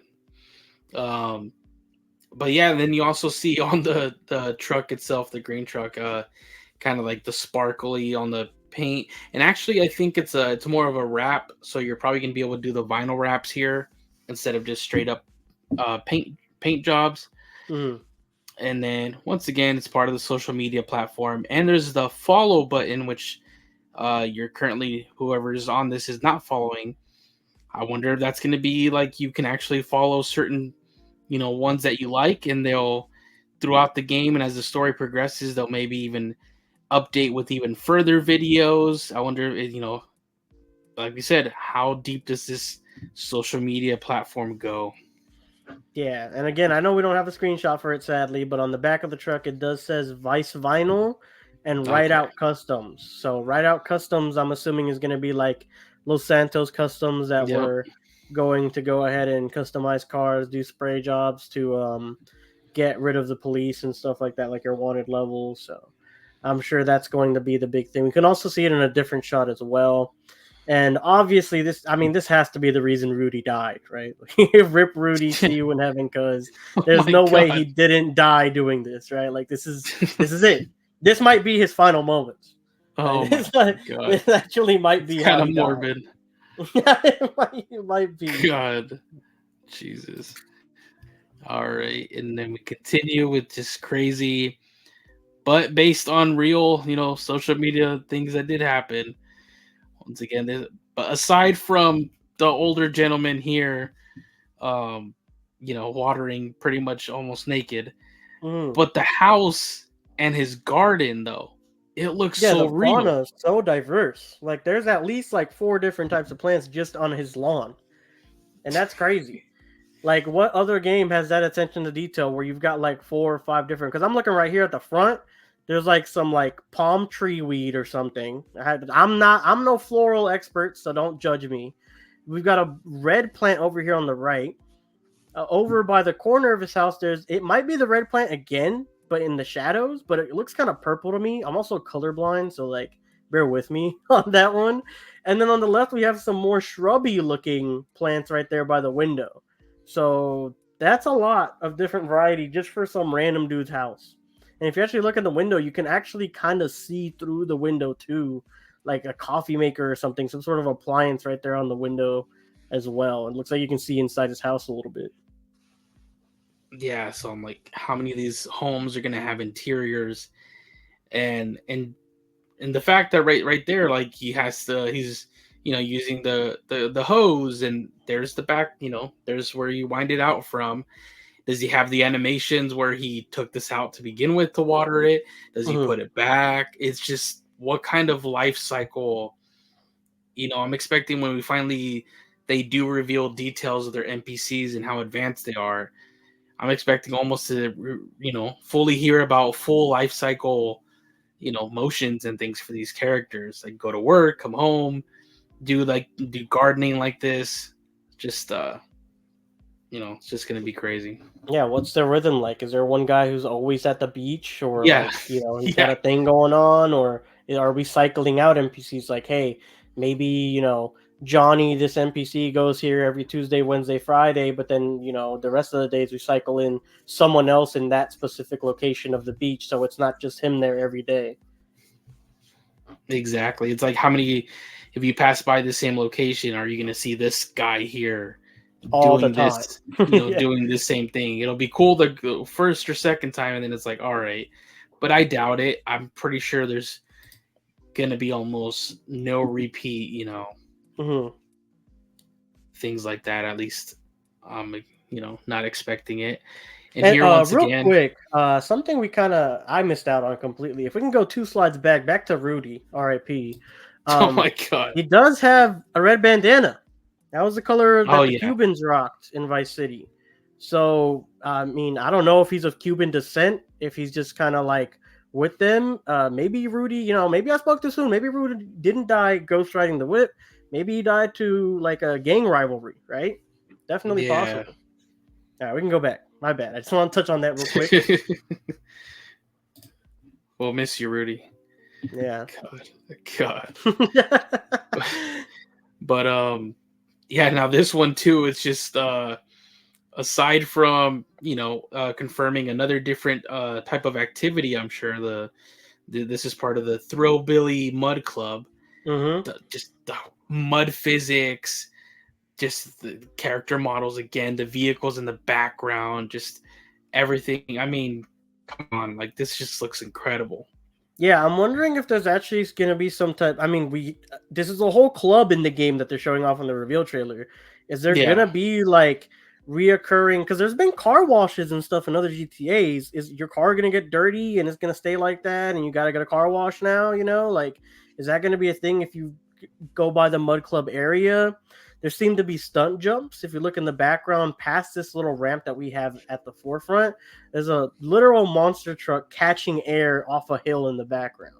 So, I'm sure there's going to be stunts to do here, maybe some side quests, like you have to get a certain amount of air in order to pass the little stunt trials for the Mud Club, maybe some side quests with these guys, something along that.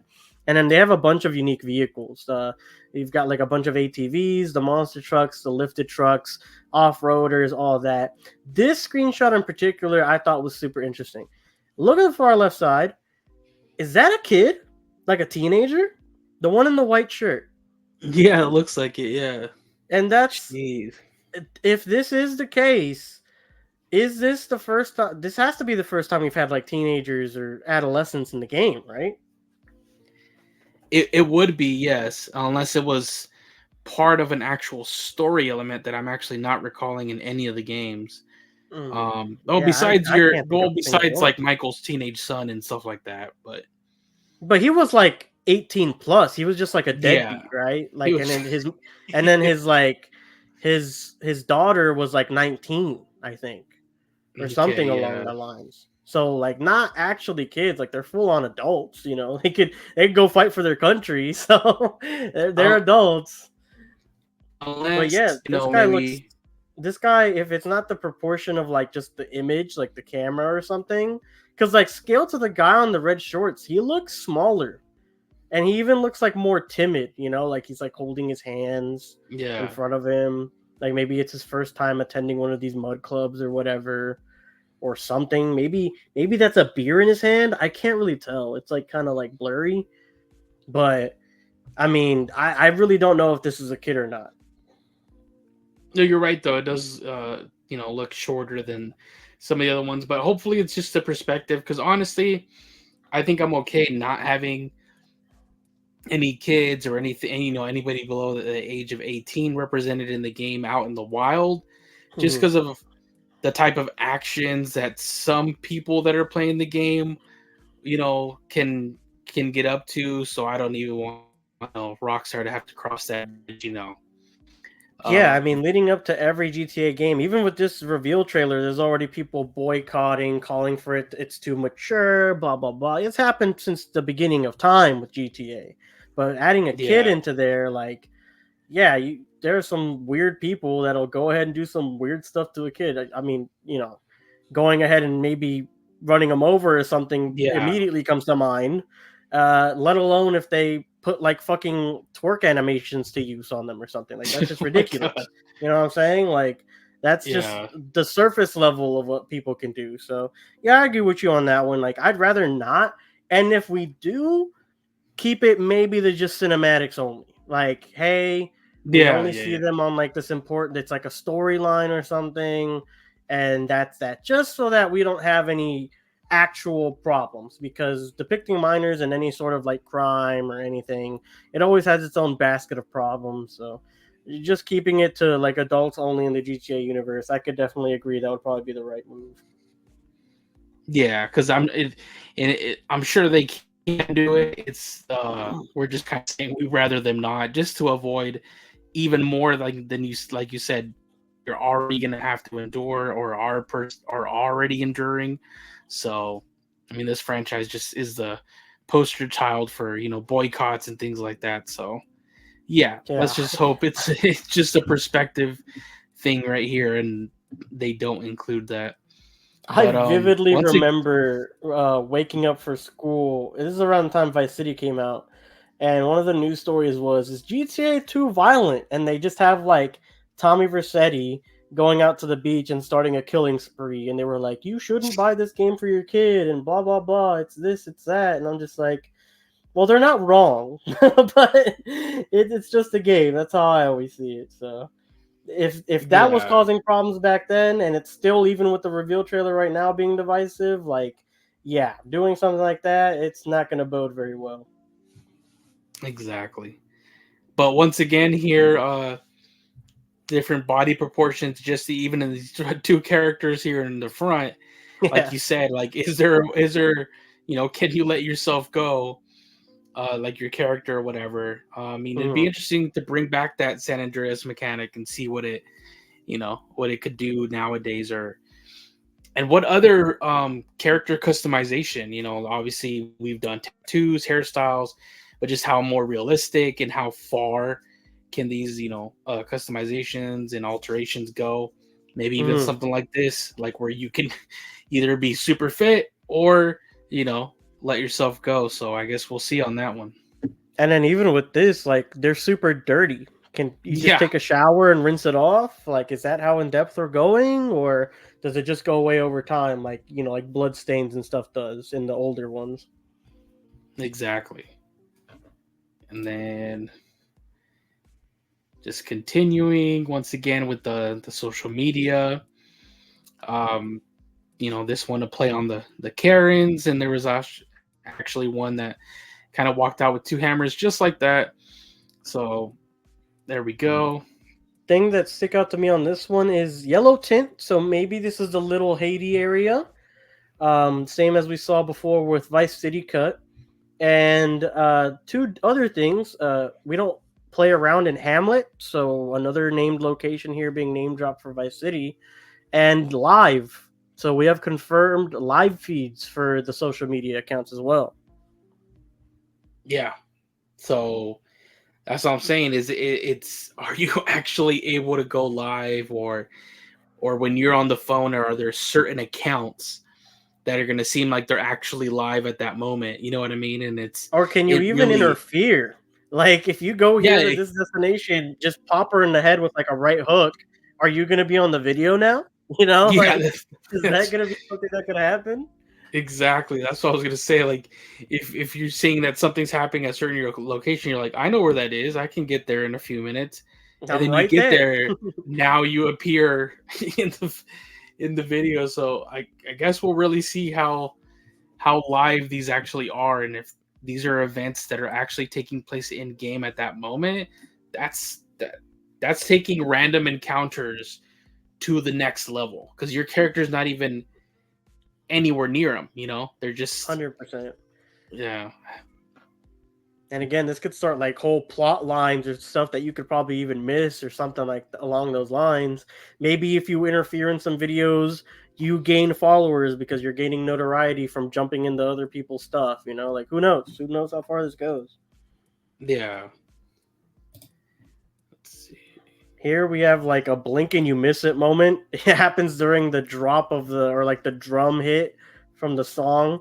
It's just some random dude at a party, seemingly. I don't know who this guy is in the middle. And he just kind of like table dives or fall. I'm assuming he's table, like he's jumping on the table at this like Bayou Party or at the Everglades or maybe by like the Mud Club or something. And Yeah. so he just kind of just crashes into the table, and that's that. So maybe we get a table crashing animation, unless this is some sort of like cinematic for a side quest or something. Also, something I just noticed, really weird. What is that beam of light? What is that? The blue Oh, there one, you looks see like it? there's multiple because even towards the right there's like yellowish ones. Yeah, but that So one's long. maybe they're just like I don't know, long neon sticks. Like we maybe got, we got some Jedi out here or something. yeah, some I don't know what's lightsabers. going on. Well, the thing I thought it was coming from the sky at first because it looks like there's a hole in that cloud. So I Oh thought my it god. was so like I thought it was like a light beam coming through. I'm like, do we have a UFO sighting Oh here? my Like, what god. is going on? But yeah, I Jeez. mean, some sort of like party or something going on in the Everglades. I'm assuming because it looks like it's off road or something. They got a Yeah. whole little like foldable table as their main like drink like holder and stuff, and a truck in the background. So it's got to be off road, is what I'm assuming. Yeah. Let's see. Oh, this one is pretty interesting. So we get some variety in the police vehicles. We have your standard cruiser over here on the left, and then the one behind that is actually like an SUV variant. And you can see that they're both, or at least the regular cruiser is still that green. So they're keeping true to Vice City, how those cruisers were green as well. The like Oldsmobile type parody car that they have for their police units. Over on the left, we Mhm. have a It Cures Emotions Angstapan, so you don't have to, deal with anxiety or depression or anything like that. So they're obviously having some social commentary on everyone, or not everyone, but a lot of people having to rely on one of these. They're just poking fun at it. And over on Yeah. the right, we have some sort of like mall plaza sign over here. So it's going to be some sort of like I just said, like a super center, maybe kind of like Vice City, how they had that really big mall. There wasn't a lot to Yeah. do in it back in the day, but maybe now all of these will be shoppable. Maybe there's some quests. Hell, maybe you could have a part-time job at the Wiener Schnitzel or something out there. So like, who Jeez. knows? Who knows how in depth it goes? But we get a couple of their brands here. We have a Callus, Scala, and Alpha. I'm assuming those are going to be like clothing brands and stuff. And if so, I think they're new to GTA. I don't think they're even in GTA Online as of right now. I could be Okay. wrong. I haven't looked through all of the clothing as of yet, but they're new to me for sure. So maybe we're getting some new branding here. It'll be great to envision if obviously if you can go into this mall with them, sure you're at least going to be able to go into one big shopping center or mall and Yeah. then just seeing density of the crowd and like you said like can we shop in like all the shops or most of the shops. That's going to be pretty darn cool to see the level of detail we've seen so far applied to like a mall or this things we haven't even seen yet. So can you attend Yeah. something in that stadium? Can you, or the arena? Can you attend like a basketball game or something? So Yeah. That'd be I pretty guess cool to we'll see. see. You can have a full-fledged NBA 2K career Oh my in god. GTA. Maybe you can go ahead and just you just have a full run of it. You have this guy right here on screen. He's like the center or point guard. I don't know how tall this guy is, but you probably make some layups or something and start a full career. But yeah, just another look at as of now, I believe from rumors it's Jason, but Yeah. we haven't had it officially confirmed from Rockstar, so we're gonna go with unnamed for now. But that's who that is. We if we can And go back to that slide real quick. This is the first look we actually get of him in the trailer for Jason himself. And if you actually look at like the live trailer itself, that side mirror is fully working. That means anything that yeah, passes by it is one to one what's happening in the game. So like we have the police cruisers that are coming up front, they pass through and you can actually see them leaving through the side mirror as well. So I'm assuming they that's have that mechanic for the rear view mirror as well. So just a little extra flair that they're touching on for assumingly a first person mode that we hinted at earlier. Maybe it's happening at launch, maybe not. But I'll tell you what, if it does come out later on, you're going to be fully immersed if you're driving in first person. Yeah, definitely. Uh, see here, and this is Lucia. Definitely Lucia, because some of these other shots, especially that one balcony party, we don't know, but this one is like you said, the marks on the face didn't line up fully with that other one. So, and if the other one really is like just some NPC or maybe at least like a character that gives some side missions or important to the story, really great, character models just across the board. But here too, we also see if you're watching it, it does seem like each individual bill here has their own, animation. It's not just like a stack of bills or just Yeah. like one. So it looks like individual, and yeah, even her hair moving as the car moves and swerves and drifts. But yeah, just another look at our so far named protagonists. Yeah, something we haven't touched on a lot of here on the breakdown, but blatant here, the lighting. I mean, the lighting you can definitely see is working its magic here. Yeah. She's not getting fully lit up or anything. Only parts of her in the back seat, and you can see it throughout the trailer. Not only in this moment, but the lighting is crazy good in this game. So definitely, I assume the ray tracing is on all the time, and it's working really well because, like you said, throughout the entire trailer, it's just been flawless. So, uh, yeah, just the graphical fidelity in this game is just crazy. Hmm. This one's just a little quick side story they pan over on. Cops arrest man who flipped his car after Pee Wee's Dine and Dash. Now, I don't know if this is going to be in relation to one of our main characters here or anything. Could just be a random like news segment or something. Only thing I thought was really, really interesting from this shot was we have an undercover police cruiser here on the right. It's like like basically like a Dodge Charger or Challenger Yeah, variant, and it's got like you could see the lights are inside the windows, they're not very apparent, so I'm assuming it's an undercover cop. And then even we have this weird car on the right. It just has a bunch of old tires. So something for like a new vehicle for a junkyard or something. I don't really know what it's for, but we got it. and just look how realistic, when the car hit all those trash cans that are usually filled with waters, that so that they pretty much can stop you. Just how you see right there from some of the cans, like the water spills on the road, just everything, even on the left there, and then the sun, like you said, with the lighting, you see the sun rays actually shine down on the water. It's just, it looks real. So as we keep It saying, does. and Weasel News is coming back, as we've heard on the radio and past GTA games. So the Weasel News is back. Yeah, I'm sure they're going to be covering whatever big segments you do in the story or any big social media clips that are going like crazy viral or something. Yeah. Then this one here We get a is where, confirmation for the third county that we were talking about. yep. That this is Dale County, and if you want to go to the next image, that has like the whole like blurb about what's happening here.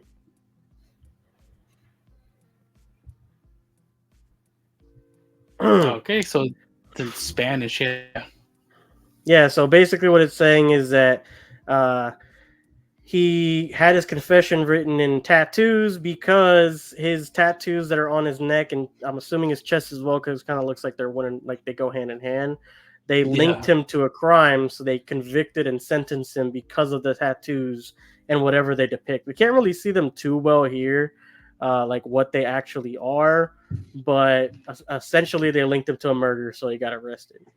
And then this guy's supposed to be like a take on Florida Joker, who's got his own entire arc unfolding in real life right now as he is trying to sue Rockstar, basically, trying to get a bag from them for using his likeness.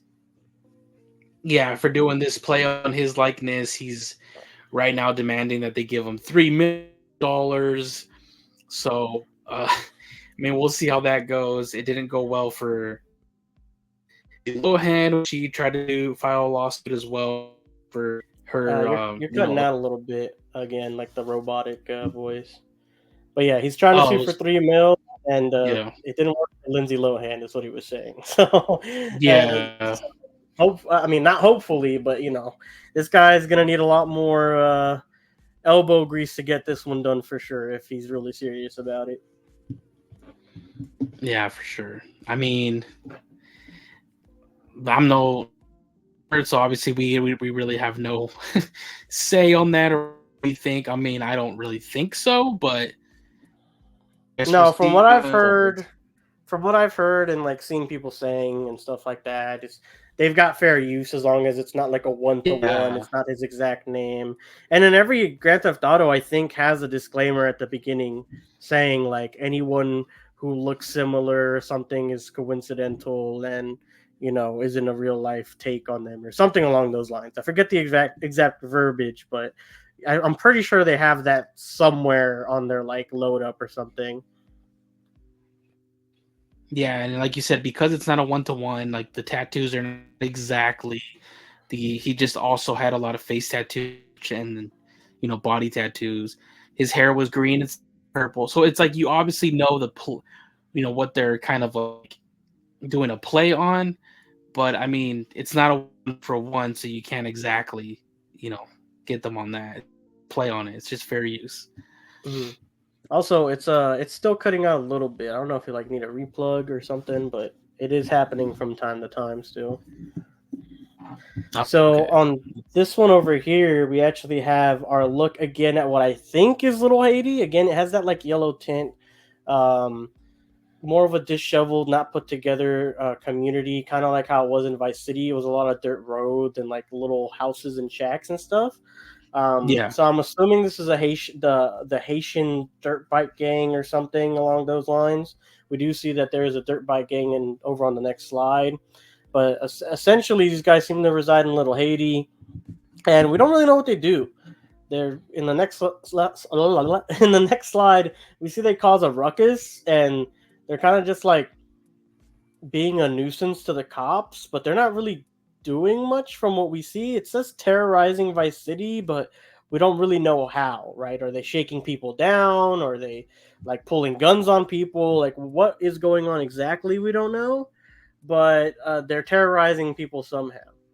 And if we actually look at the bottom here, it says that mental patient wins Vice City Marathon. So more than likely, marathons are coming back as well to, like, as a little side activity for you to do. Okay. So that's yeah, and then pretty much at least from this picture, what we get of them terrorizing, I'm assuming it's just kind of just riding around and causing traffic and things like that. Doesn't seem as of now that it doesn't look like they're shooting anything, or anybody. So Yeah. at least for now, it just seems they're just more of a nuisance than actual threat. And my running theory right now is that Vice City Cut is the third protagonist, and like he essentially helps you with getting the Haitian dirt bike gang on your side. And what they're doing is they're just causing a distraction for the cops not to hit up the location of whatever your heist is. So like there's less forces going to Lucia and Jason, if that's his name's heist, and now you get like maybe you get like a 2-star wanted level when you would have gotten a 3 or a 4 because they helped you out or something, or maybe you completed a certain quest line. Okay. I mean, yeah, like you said, it does seem like the Vice City cut. If he's really the third protagonist, it does seem like this is where he comes from. So, especially with shaking hands with the who we assumed was like a Haitian gang member. So, Yeah. yeah. So let's see here, and then just more confirmation of um, different activities and different little clubs too, like the Thrillbilly Club, and now this one's like the High Rollers Lifestyle. Yeah. This one kind of it's it's at High Rollers Mag, so maybe there's just like it's a magazine, and they're just doing an article on these people here. Um, let's see, on his shirt, it's a righteous. I forgot what the name was. Was it Slaughter. Righteous Slaughter?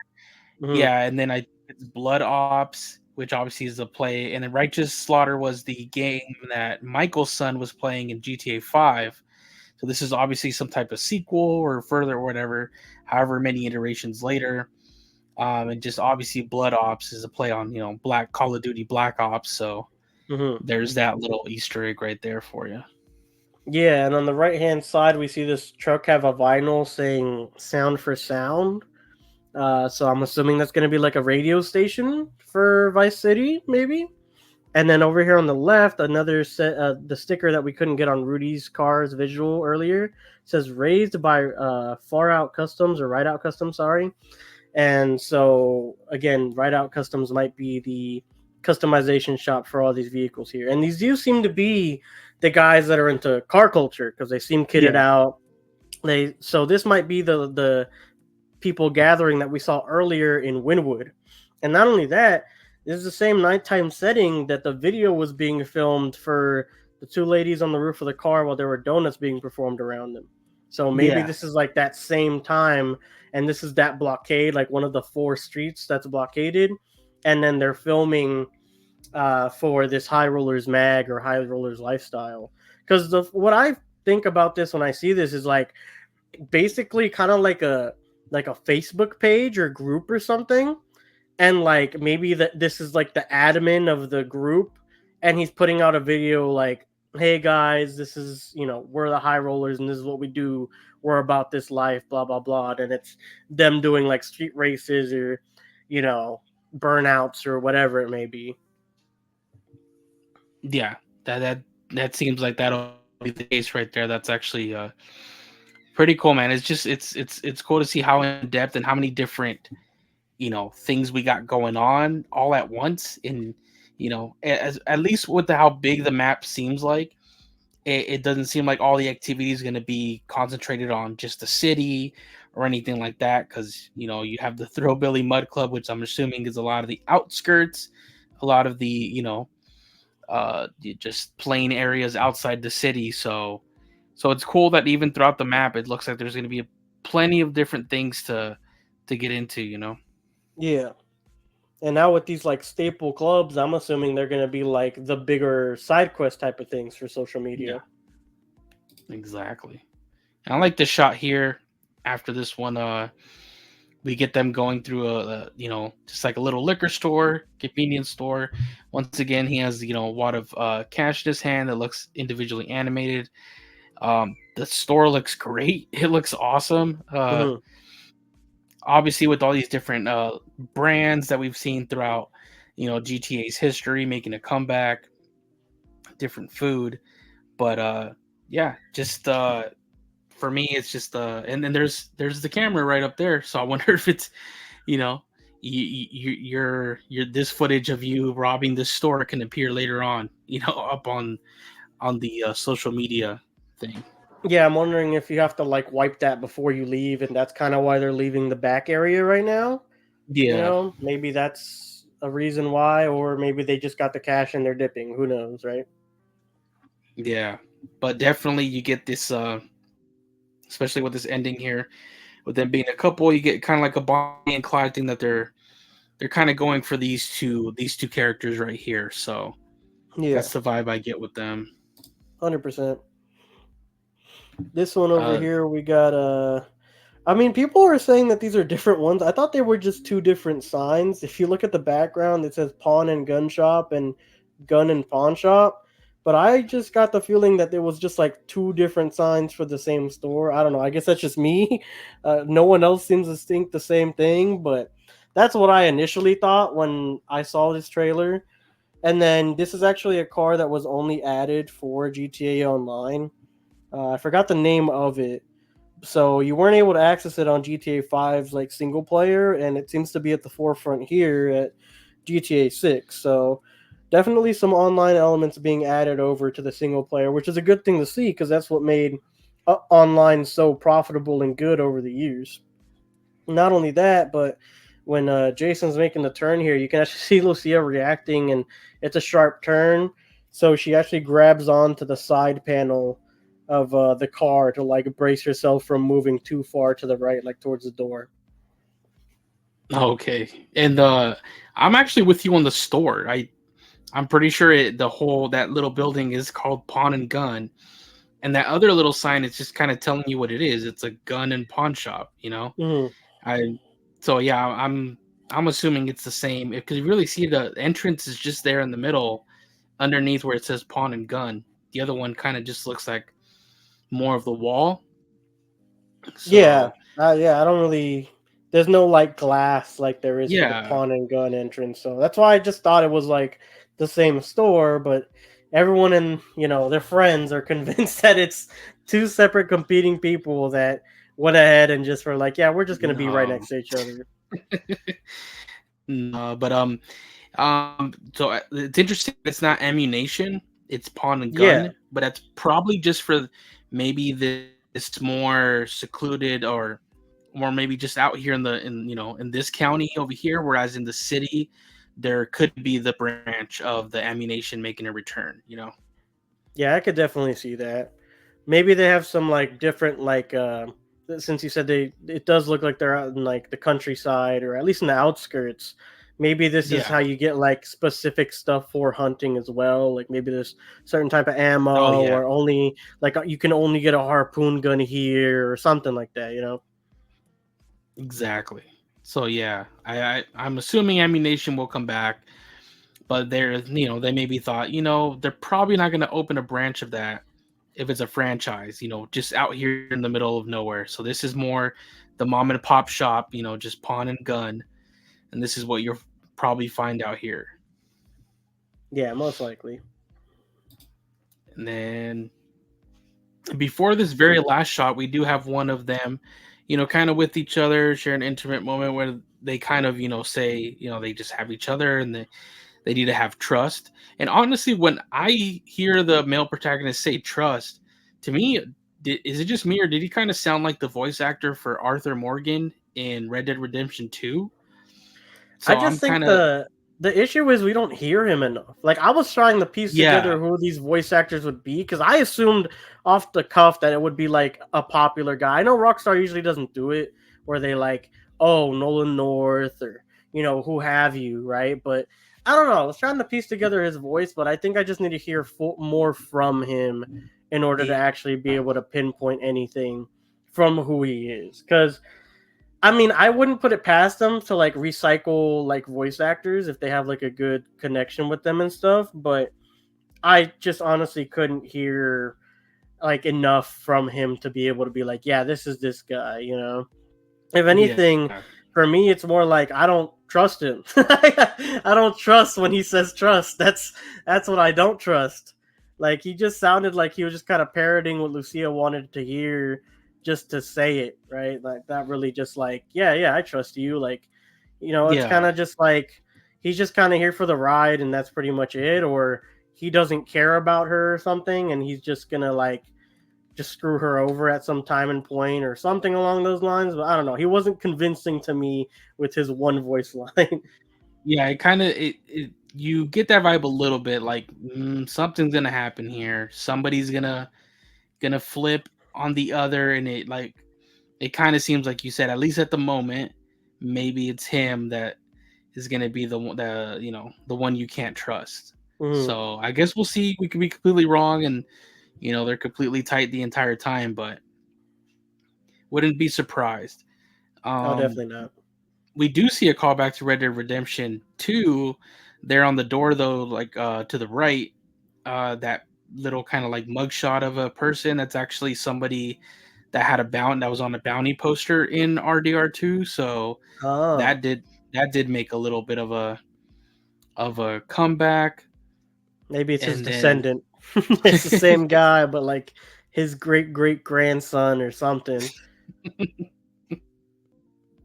and then there's the Petty Forever sticker there at that same door as well, and that's obviously the song that's playing throughout the trailer is from Tom Petty, and it's Mhm. Love is a Long Road, and that actually has its own kind of like little mini Spotify record quickly that we can because it increased in streams just because of this trailer and people hearing it and wanting to be like, okay, what's that song?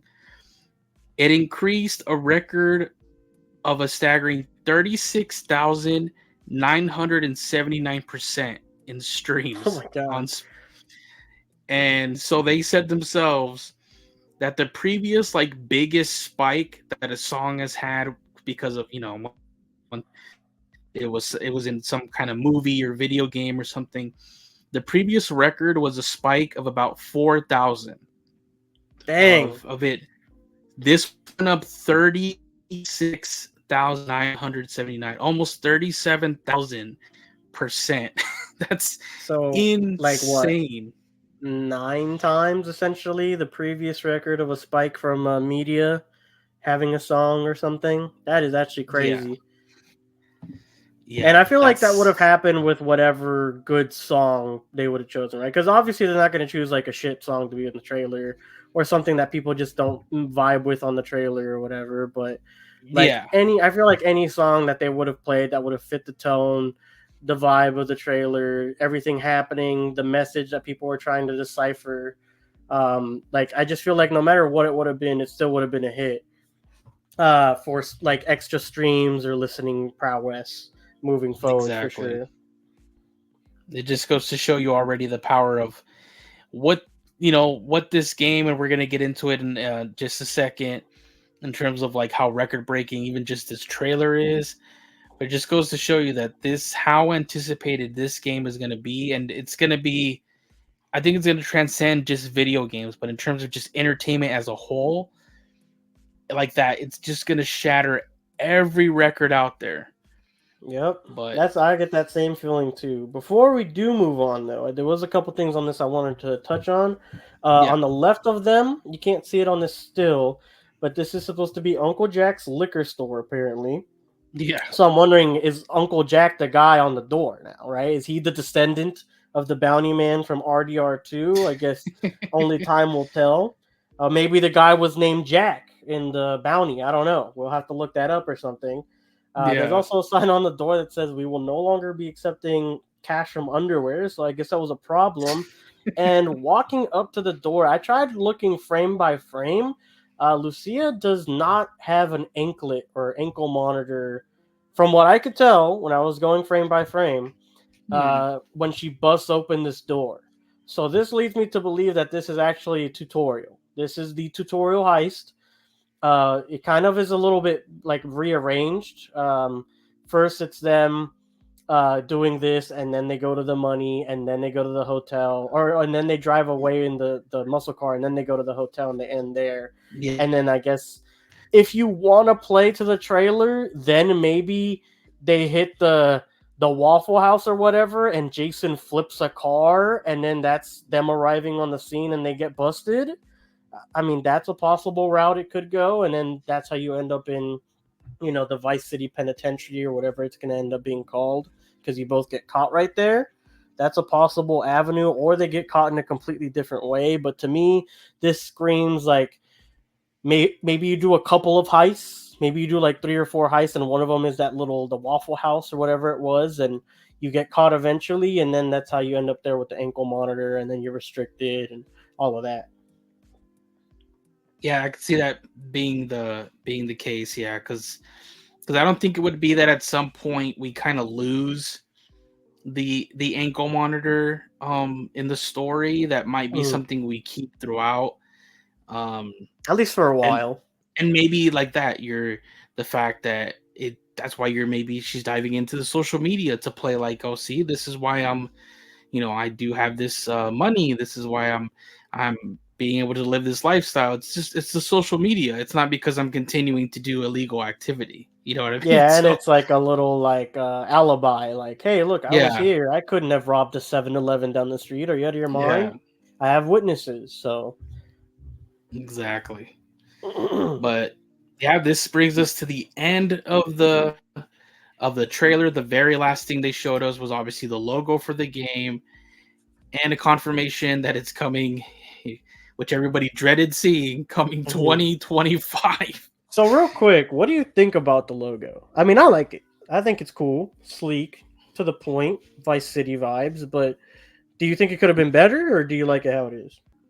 I kind of like it the way it is. Like you said, it kind of screams what it's about. It's it's mainly it's at least for so far from this trailer, it's the Florida vibes, all that. Remember the one for 5 was the Roman numeral 5, but it was more like insinuating like the dollar bill, because most of that, I mean, all of them are kind of like stories of you like rags to riches and Yeah. the money being important. But maybe the money was more important in 5 than it's going to be in this one. So we'll see. Maybe not, but I mean, as of now, I do like it. Did you not like it as much?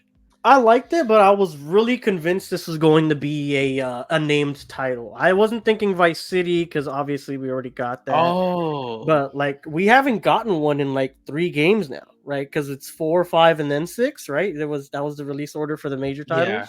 So the last one we got was San Andreas, and that was what, like, I mean, just thinking off the top of my head, I think like 06, 07, something like that. So it's been I a think what while it since we've had a named one. That's not a spin-off. Like I know there's like Vice Liberty stories or whatever it is for, like, I know something came out for the PSP and stuff, but I mean like main titles. I think the reason those had titles and not the next Roman numeral is because I think they saved that until it's literally for them considered like this is the next evolution of Grand Theft Auto. Whereas if you really think about it, Grand Theft Auto 3 was the super jump from the original two, which obviously are nothing like what we think of Grand Theft Auto. They're top down, just completely different type of games. Hmm. Uh, Whereas 3 it was the first one that entered into this 3D, what they call that era, the 3D universe of the open world. But Vice City and San Andreas, as innovative as San Andreas was with some stuff, it was basically still living in that same art style, the same engine, just maybe a few more years of development on it. Whereas then when you went to 4, that was the real jump, and then you had the DLC spin-offs that had the names.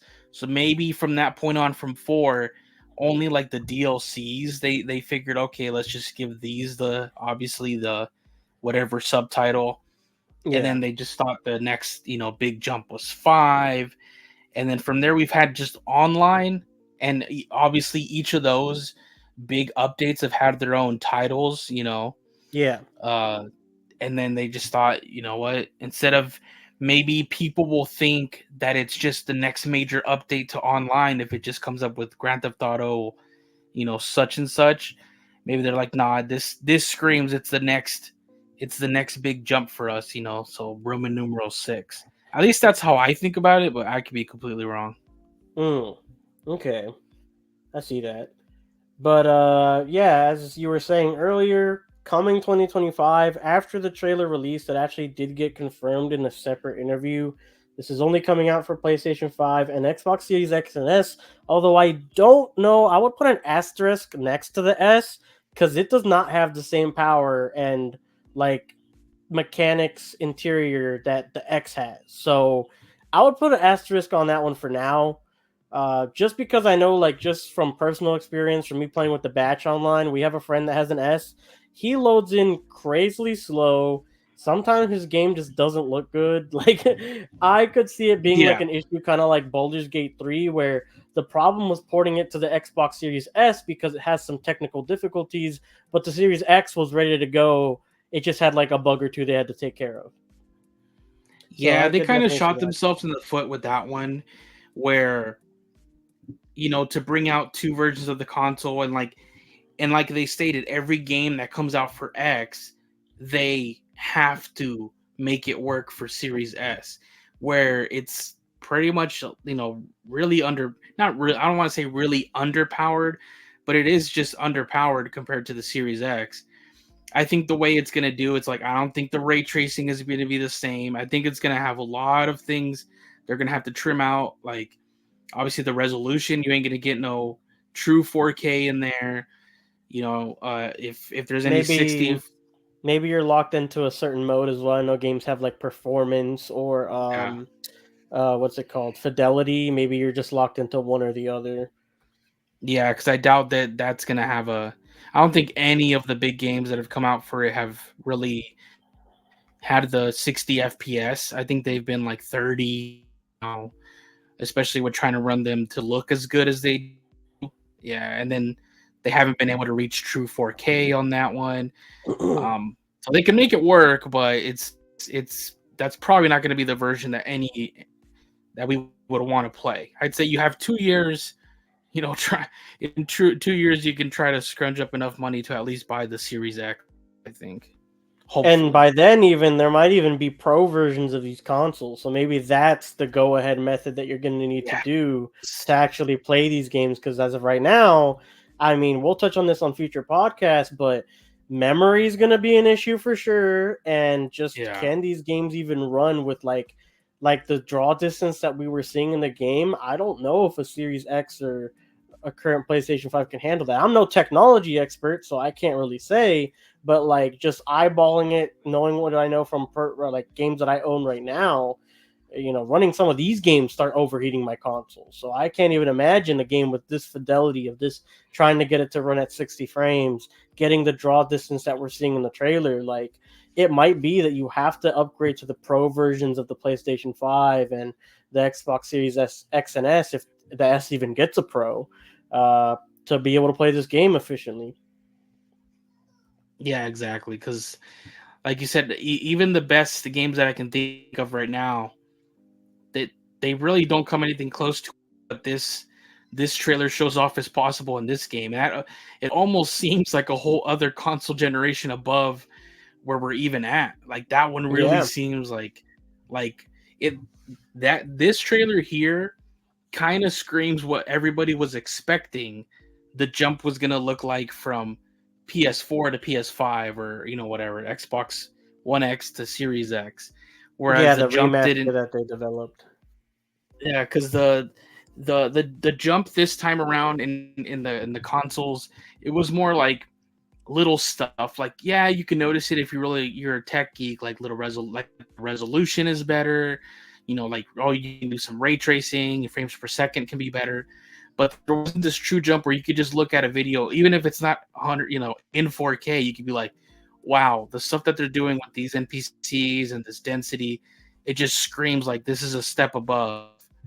So this is what I think everybody had in mind that would kind of be possible with the jump to the PS5 and Series X off the bat, but we haven't even seen that yet. Yeah. And then just real quick, touching on PC, I mean, from what we know, we're not getting a direct port the day it releases. I think it's going to take a year or two to actually Yeah. really fine tune and optimize for PC and like the various types of things that can go wrong with running a PC version or port of the game. So I'm thinking PC players, if you're exclusive PC, also, you have time to race for a console because you're probably not going to get it for until 2026, 2027. And that's being like generous if they like focus a lot of time and Yeah. effort into actually doing the port right away, which I don't see why they wouldn't. Like PC has a big player base. Obviously, the no pixel role play stuff is huge, but and it's PC only at the moment. So they obviously have a dedicated fan base, but how fast it'll come out, no one can really say for sure. And then, real quick, just Yeah. touching on the 2025 release date, from what we know, their earnings report is that they've like projected for this year, this upcoming fiscal year, was supposed to be from April to no, not April. I forgot what month it starts for this year, but it ends on April 1st, 2025. So they projected to earn 1.5 times more than they've ever earned as a company ever. So in order for them to break something like that and them to be confident enough to call it to their investors in the projected earnings report, it's more than likely going to be coming out in those times. So I know right now they're probably shooting for a spring 2025 before April 1st, but they're kind of giving themselves a little leeway here just in case there's a big development bug. There's something that they can't fix that they need more time on. That way they don't have to officially delay the game and then people get upset. And you know how people get when you have to tell them they have to wait a little bit, they make a big deal about it. So they're just giving themselves a little bit of a cushion by saying 2025. But I expect that they're trying to do it at early springtime 2025 for sure right now. Yeah, if for some reason they just I believe that's what they're shooting for. Obviously delays can happen, and like you said, this is kind of just buying it, or buying themselves some time so that they could say, oh well, we just put coming 2025. That could be later, just in case they uh need to delay for any reason or another. Yeah. um but that pretty much ends our trailer breakdown, which sorry guys, it ran over 2 hours long. Yeah. But I think we um got everything, but if by an off chance we did miss something, definitely let us know in the comments down below. We tried to get every little detail we could, but if you've got something to add, or you've seen someone cover something else, or maybe we're just blind and missed something entirely, definitely let us know in the comments. and let us know what you guys thought of it. How many times have you seen it? It's crazy that we were able to have over 2 hour discussion on a 90-second trailer. But yeah, anything you guys noticed that we missed, anything at all about the trailer, let us know down below. For sure. But let's transition to what did this trailer do in terms of views? Like what records did it break? Because it broke definitely broke a lot of records. So this So let's article here is from Eurogamer, actually, that we pulled this from, and I'm gonna read this verbatim for all of our audio only listeners here. It says GTA 6 is already breaking records despite being at least a year away from its release. The first trailer for the game, which Rockstar released ahead of schedule after it leaked on Monday, now holds the record for the most viewed YouTube video in 24 hours, which isn't a music video. It's a big asterisk there, according to Guinness World Records. This also makes it the most viewed video game reveal on YouTube, according to the organization, reaching 90,421,491 views in 24 hours. Yeah, so just incredible numbers. And just to add to it a little bit, so it seems that at the moment there is 3 Guinness World Records that it completed. Yet we'll go over how it should have a little bit more. They just haven't recognized them yet. So as you said, there's the most viewed video game review on YouTube in 24 hours with the 90.4. Also, uh, the most viewed video on YouTube in 24 hours that's non-music. Like you said, it's important because the number one is still a BTS music video, with this 90.4 in 24 hours. The third one is it's the most liked video game trailer on YouTube in 24 hours with 8.9 million likes. Previously, the record was held by Battlefield 1 with 2.3 million in 24 hours. And it's Dang. not acknowledged yet, but it's also the most liked trailer in general, including movies, in 24 hours. Not just video games, which was held by Avengers Infinity War with 4.1 million likes in 24 hours. So it over doubled even the record in general that wasn't even video games, like a movie. So it doubled the previous most likes in 24 hours with its 8.9 compared to the 4.1 of a Infinity War. Yeah, that's crazy. I mean, just thinking about that sentence alone, like, games are really taking over. I mean, it's for a reason. It is now one of the most lucrative businesses to get into if you actually put in some effort, right?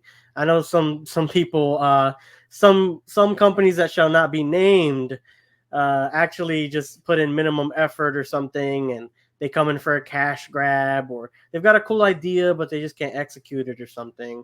So when you're actually putting in the work and you're actually concocting a great story or great visuals or something that people really can be drawn to and like this can be one of the most lucrative businesses you can do in real life. And it really shows that Yeah, people really come out and support this type of stuff, whether it be sales numbers, likes on a video, views on a video. Like, this is going to be one of the biggest monumental like things to come out of man this decade, modern maybe age. even Yeah, even multiple decades probably. yeah. This next slide here, when like compare it to, oh no, this one over here. Comparing it to the first one, or I mean to the previous game, GTA 5, which Hmm. in its lifetime, that trailer accomplished, 100 million views for that first trailer.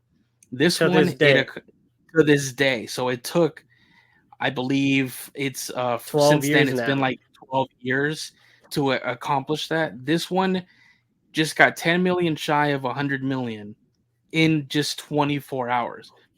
So it shows you as how big GTA 5 was, where in 5 days they had already made, almost $1.2 billion.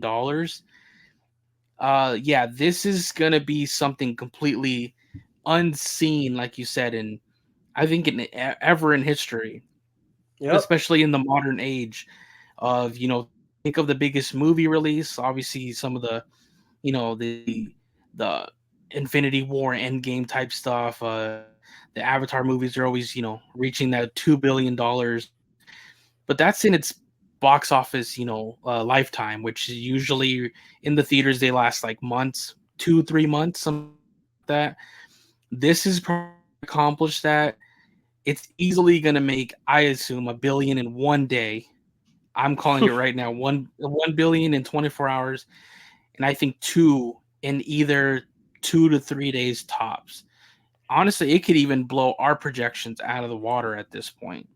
I'm not ready to make a prediction yet, but I mean, Wouldn't just look at the surprise you, numbers that probably. GTA 5 did, man. Like, just look at the numbers, and I would say even times it by like maybe five. Like, whatever that did, if I could do some number crunching, that would probably be at least a guesstimate. I would say is safe. I'm not even talking like exaggerated. I mean, like, that's probably like the floor for something like this. So, this is going to be something that is actually breaking even more records once it officially comes out. Heck, there might be a trailer so good that comes out, like a story trailer, that it gets more views than BTS finally. We might finally be able to take down the BTS stands here, and Oh like my god. actually there might be something that's even better than the reveal trailer. I'm not sure. I have no idea what Rockstar is planning, but it's definitely possible with the numbers this reveal trailer put up.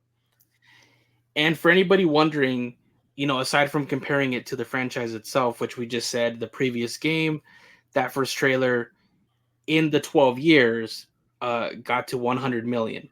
But what about some other recent games? Like, how does this compare in the 24 hours compared to some of those games? And this is going off of those games' lifetime. Yeah, some of them are not that old, but still, they're recent popular games. So going through those, Elden Ring gameplay reveal has accumulated 12 million. It's funny because now you look at these numbers and they just look like nothing. Tears of the Kingdom, the first look trailer from E3 2019, has in its lifetime 16 million. Starfield, 18 million. Cyberpunk, it would at the time everybody was super excited about Cyberpunk, obviously before any of the release controversy. So this is E3 2018 trailer has accumulated 23 million. Super Mario Odyssey presentation trailer 55, and Battlefield 1 official reveal trailer was the biggest in the lifetime, not in 24 hours. These are all lifetime numbers. 71 million. That That is crazy. You honestly, you got me with this Battlefield 1 one. I would have never expected it, honestly. That was like the biggest trailer for gaming essentially in modern time. But wow, these numbers are actually like staggering and impressive. And like we said, GTA did this in 24 hours. So yeah. just if that gives you anything to base sales numbers, hype level, anything off, that is definitely it. And you got to remember, reveal trailers, including for GTA 5, or GTA 6, sorry, are some of the like the first looks, the reveals. That is probably the most hype a trailer gets. you're probably not exceeding those numbers on other trailers unless you're something as big as Grand Theft Auto. And I do believe that they might actually surpass their reveal trailer in one of these trailers. So, this is going to get crazy. Yeah, I think the first meaty like story trailer could get like I could see that also breaking records. But like you said, there is a possibility that with pretty much every game, the most hype you're gonna have when it comes to like the release of a trailer is that initial announce, reveal, however you want to call it, presentation trailer. It's always those first ones that give you the most, and especially because they have all the time to keep accumulating the views, months before the other ones even come out. So that's probably going to be the ones with the biggest numbers at the end of the day, regardless. And just Mhm. seeing these here, it just puts into perspective like how big of a mountain this game is going to be on top of, and these other games that we already see as massive, Elden Ring, the Legend of Zelda, Starfield, Super Mario Odyssey. Yet they look like they're just down there at the base of the mountain. And that's how much, bigger GTA 6 is going to be. It's when we're saying it's literally you've never seen anything like it, it's we're not joking. So, And it's some people see this as only half of the game, mind you. Like we said, the younger generation has probably only seen GTA 5, maybe GTA 4 come out. But like with GTA 5 online really exploded. So if GTA 6 has any semblance of launching with online, if it has any new iteration, we're going to cover this on a next or not the next, but like another episode in the podcast. But whatever they do with online, if they really innovate, if they really bring something fresh and new to the table, if they make it the most fun GTA Online could ever be, like, could you imagine the numbers that something like that is going to throw up as well? Not only numbers, but purchases. People are going to want to play that game. So, yeah, it's just well, like you said, we'll save for future episodes getting into actual numbers of the reported budget, what we could potentially see in earnings, what comparing it to like what something like GTA 5 has already earned. So save these for future deep dives and other episodes. The only last thing we kind of want to both speculate on is when do we think we will see um that other trailer? When do we think we'll see that second one? Maybe a story, maybe just a little bit extra than we've seen now. But whatever the second one, and what are your first thoughts on when you could see it? well, for our audio only listeners here, we actually have an image pulled up on screen that I put together. It's just a little montage of GTA 5 and trailer and its release dates. So, in November 2nd, 2011, we got the first reveal trailer for GTA 5. It's the same kind of, it's like a minute 25, so 5 seconds less than GTA 6's. A lot of cinematic shots, just a line from Michael or two here and there. Pretty much the same thing. Released November 2nd, 2011. We get a full year later, we get the second trailer, GTA 5 trailer number 2. This had to be a reposting because I couldn't find the original Rockstar Games trailer number 2. So this is from IGN that we sourced out. And I'm assuming they uploaded it the same exact day, right? Because that's usually what they do for the hottest trailers. Um, so Yeah, trailer number 2 dropped on November 14th, 2012, which is almost it is an entire year later and some change, an extra couple days. And then basically almost a year after that, GTA 5 initially released for consoles, which was back in the day, Xbox 360 and PlayStation 3 at the end of their life cycle. And then it re released for the new generation, PS4 and Xbox One in 2015. And of course, in March 2022, we got the modern day consoles, PlayStation 5 and Xbox Series X and S releases as well. So, if this timeline is anything to go by, which I'm assuming it is, we're probably going to get our next trailer in a year. I know that's heartbreaking to say. No new information, no story vibes, no character development, nothing. Just speculation, unless we get some tidbits from here and there from Rockstar. But I'm expecting at least a year as well, maybe a little bit under. I did tease a little bit during the trailer breakdown that maybe August 4th, that date in the body cam footage, right? But that's a long shot. That's, grasping at straws. I don't really expect that one to be the case. But a year, that sounds likely. They have the track record. It makes sense to me. And I could definitely see that being the move that they make here for the second trailer. Yeah, I pretty much gonna be with you on that. The only thing that could change that is when it actually releases. So, along with what he said about the GTA 5 trailer 1 to trailer 2 being 12 months apart, and then total from announcement of the game to release about 2 years. Red Dead Redemption 2 as well was 11 months from trailer 1 to trailer 2, with also a total wait between announcement and release of 2 years. So we could expect a similar wait. So basically, like you said, it could be 12 months, um, around December of next year. If the game releases after April, I see that being the case. But I think if they're trying to aim for that, that really early 2025 to make sure that it's out by April 1st, or whatever that date is of the cutoff of the fiscal year for that one, then I would see them maybe doing between a September to November for that second trailer, but still obviously a long way out, almost a year. That's going to be the only thing is like, when is it actually going to release? Where here, like you said, you showed right here, September 17th, 2013 was the actual release of GTA 5, whereas the second trailer debuted in November. So it could be similar for this one, that maybe they're not hitting that April and they're kind of aiming for that late summer, early fall. But if they are aiming for earlier in the year, it might be the only thing that'll change the formula of making it release a few months earlier, maybe September. But that's as early as I really see it potentially coming. Yeah, yeah, no, I don't see any problem with that at all.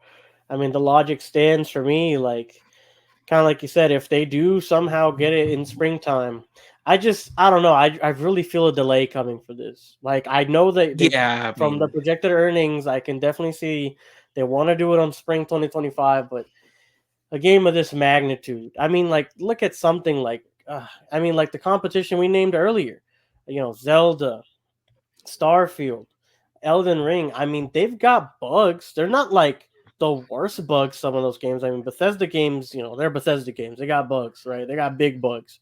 But for the most part, all those other hyped up releases that we named earlier, they've got, a couple bugs, but for the most part, they're hammered out. You can experience the game, maybe not even stumble across one, maybe not even two.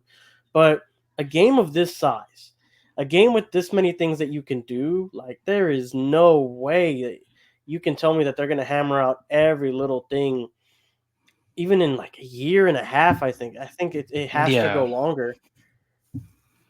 yeah, for sure. The what this trailer already promises, unless there's much farther in development that we know, like you said, it screams delay.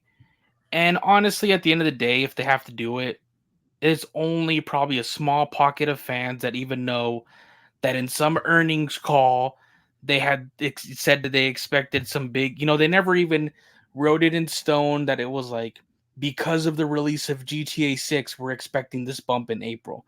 So pretty much there's a bunch of wiggle room that not many people know besides a certain corner of the general population. And as long as they put coming 2025, as long as they reach in that year, they probably don't feel like they're going to be breaking any promises. You know what I mean? Yeah, touching on that real quick, they didn't verbatim say GTA 6 is coming out, so we're expecting this. They said, we got a Exactly. couple releases and we think they're going to do well. Like, that's pretty much like Yeah. along the lines of what they were saying. If you go look at that, those articles, I didn't pull them up here. I should have, but that's essentially what they were saying. They didn't name drop it, but everyone kind of assumes, like, if you're expecting these Yeah. numbers, GTA 6 has got to be in the wing. So, definitely take that with a little grain of salt. It's not guaranteed that that's good. It's going to be spring 2025, but you can kind of assume like that's what they're shooting for right there. But yeah, At I least mean with that pretty much does Rockstar, it for me. Oh, go ahead. Oh, I was just gonna saying, at least with Rockstar, it's like, you know what? Even if it's later in 2025, even as big of a wait as that seems, just let them cook. Yeah, I rather them, hammer whatever they need to hammer out and not deal with like a cyberpunk situation when you're trying to fix things post just because you're trying to reach a certain, fiscal year cutoff and you're trying to get some earnings. Like, I'd rather that not be a reason you paint yourself into a corner. Just take the time you need. And this is at least a company that when it comes to their main releases, little remasters or re-releases aside, controversy, but the main releases that they have are always pretty much knocked out of the park, bug free for the most part, at least comparing to some of the other ones you mentioned. Maybe the only thing with the better track record is like official Nintendo games, that pretty much release with like nothing wrong. yeah. Um, but other than that, it's gonna be a Oh well, journey. now But even then we can't even say that, man. I forgot about Pokemon Scarlet and Violet. That thing was bug filled. oh, Actually, yep. wait a minute. Yeah, Oh you can't yeah, even say that yeah. for Nintendo. Jeez. So yeah, even the best ones with the best track record. So I rather them take the time they need. Come late 2025 holiday season if you need to. Don't try to think you have to make some type of release date. But it's pretty much what we got for this first episode of the GTA 6 podcast. Any closing thoughts that you have, man, in general, that No, you would like to say? really, it's just the trailer was awesome. I mean, I can't wait to see what else they're gonna do. We're gonna have to, but like I can't wait. I can't wait to talk more about the game. Can't wait to talk about some theories that we've got, some things that have been happening in the background with Rockstar, some things that they could be implementing into GTA 6 moving forward. And, I'm glad that this first episode went so well. And I hope the rest go at the same pace and get even better as we move along with this podcast. Yeah, just I share the same sentiments. It's gonna be This one was already fun, and just the ride itself, even other things that we can already bring up, um, would just be saved for future episodes, and it'll make this journey fun. So hopefully you guys join us. Hopefully you got something out of this episode. Any thoughts that you guys have, whether it was from the trailer, any of the records, just anything, or when we can expect the next trailer, or anything that we didn't even touch in this one, just leave it down below in the comments, whether in the audio podcast or YouTube. So just want to say thank you for everybody that does tune in, and thank you to you, Junior, for joining me on this first episode. Of It's going to be course. a long ride to release, A but long, long road, some might say. yeah. Oh man, a long road to love this game, almost like that Yeah. song. Um, but yeah, it seems And like it's going to be worth it. is there any social media they can catch us on? Yes, on X, formerly Twitter. We're also starting, at GTA 6 podcast. So we're going to begin to post on that one as well. And believe we can head on over for any other gaming news also to your channel, right? Where can they find you at? Yeah, so I actually have my own channel. I do cover a diverse set of things. I have a bunch of playthroughs out there. I have some gaming news topics, including some stuff I actually did on my own for GTA 6 as well. You can follow me at Somehotcookies across the board. My YouTube's got a bunch of my playthroughs, online gaming sessions with friends, and the sort.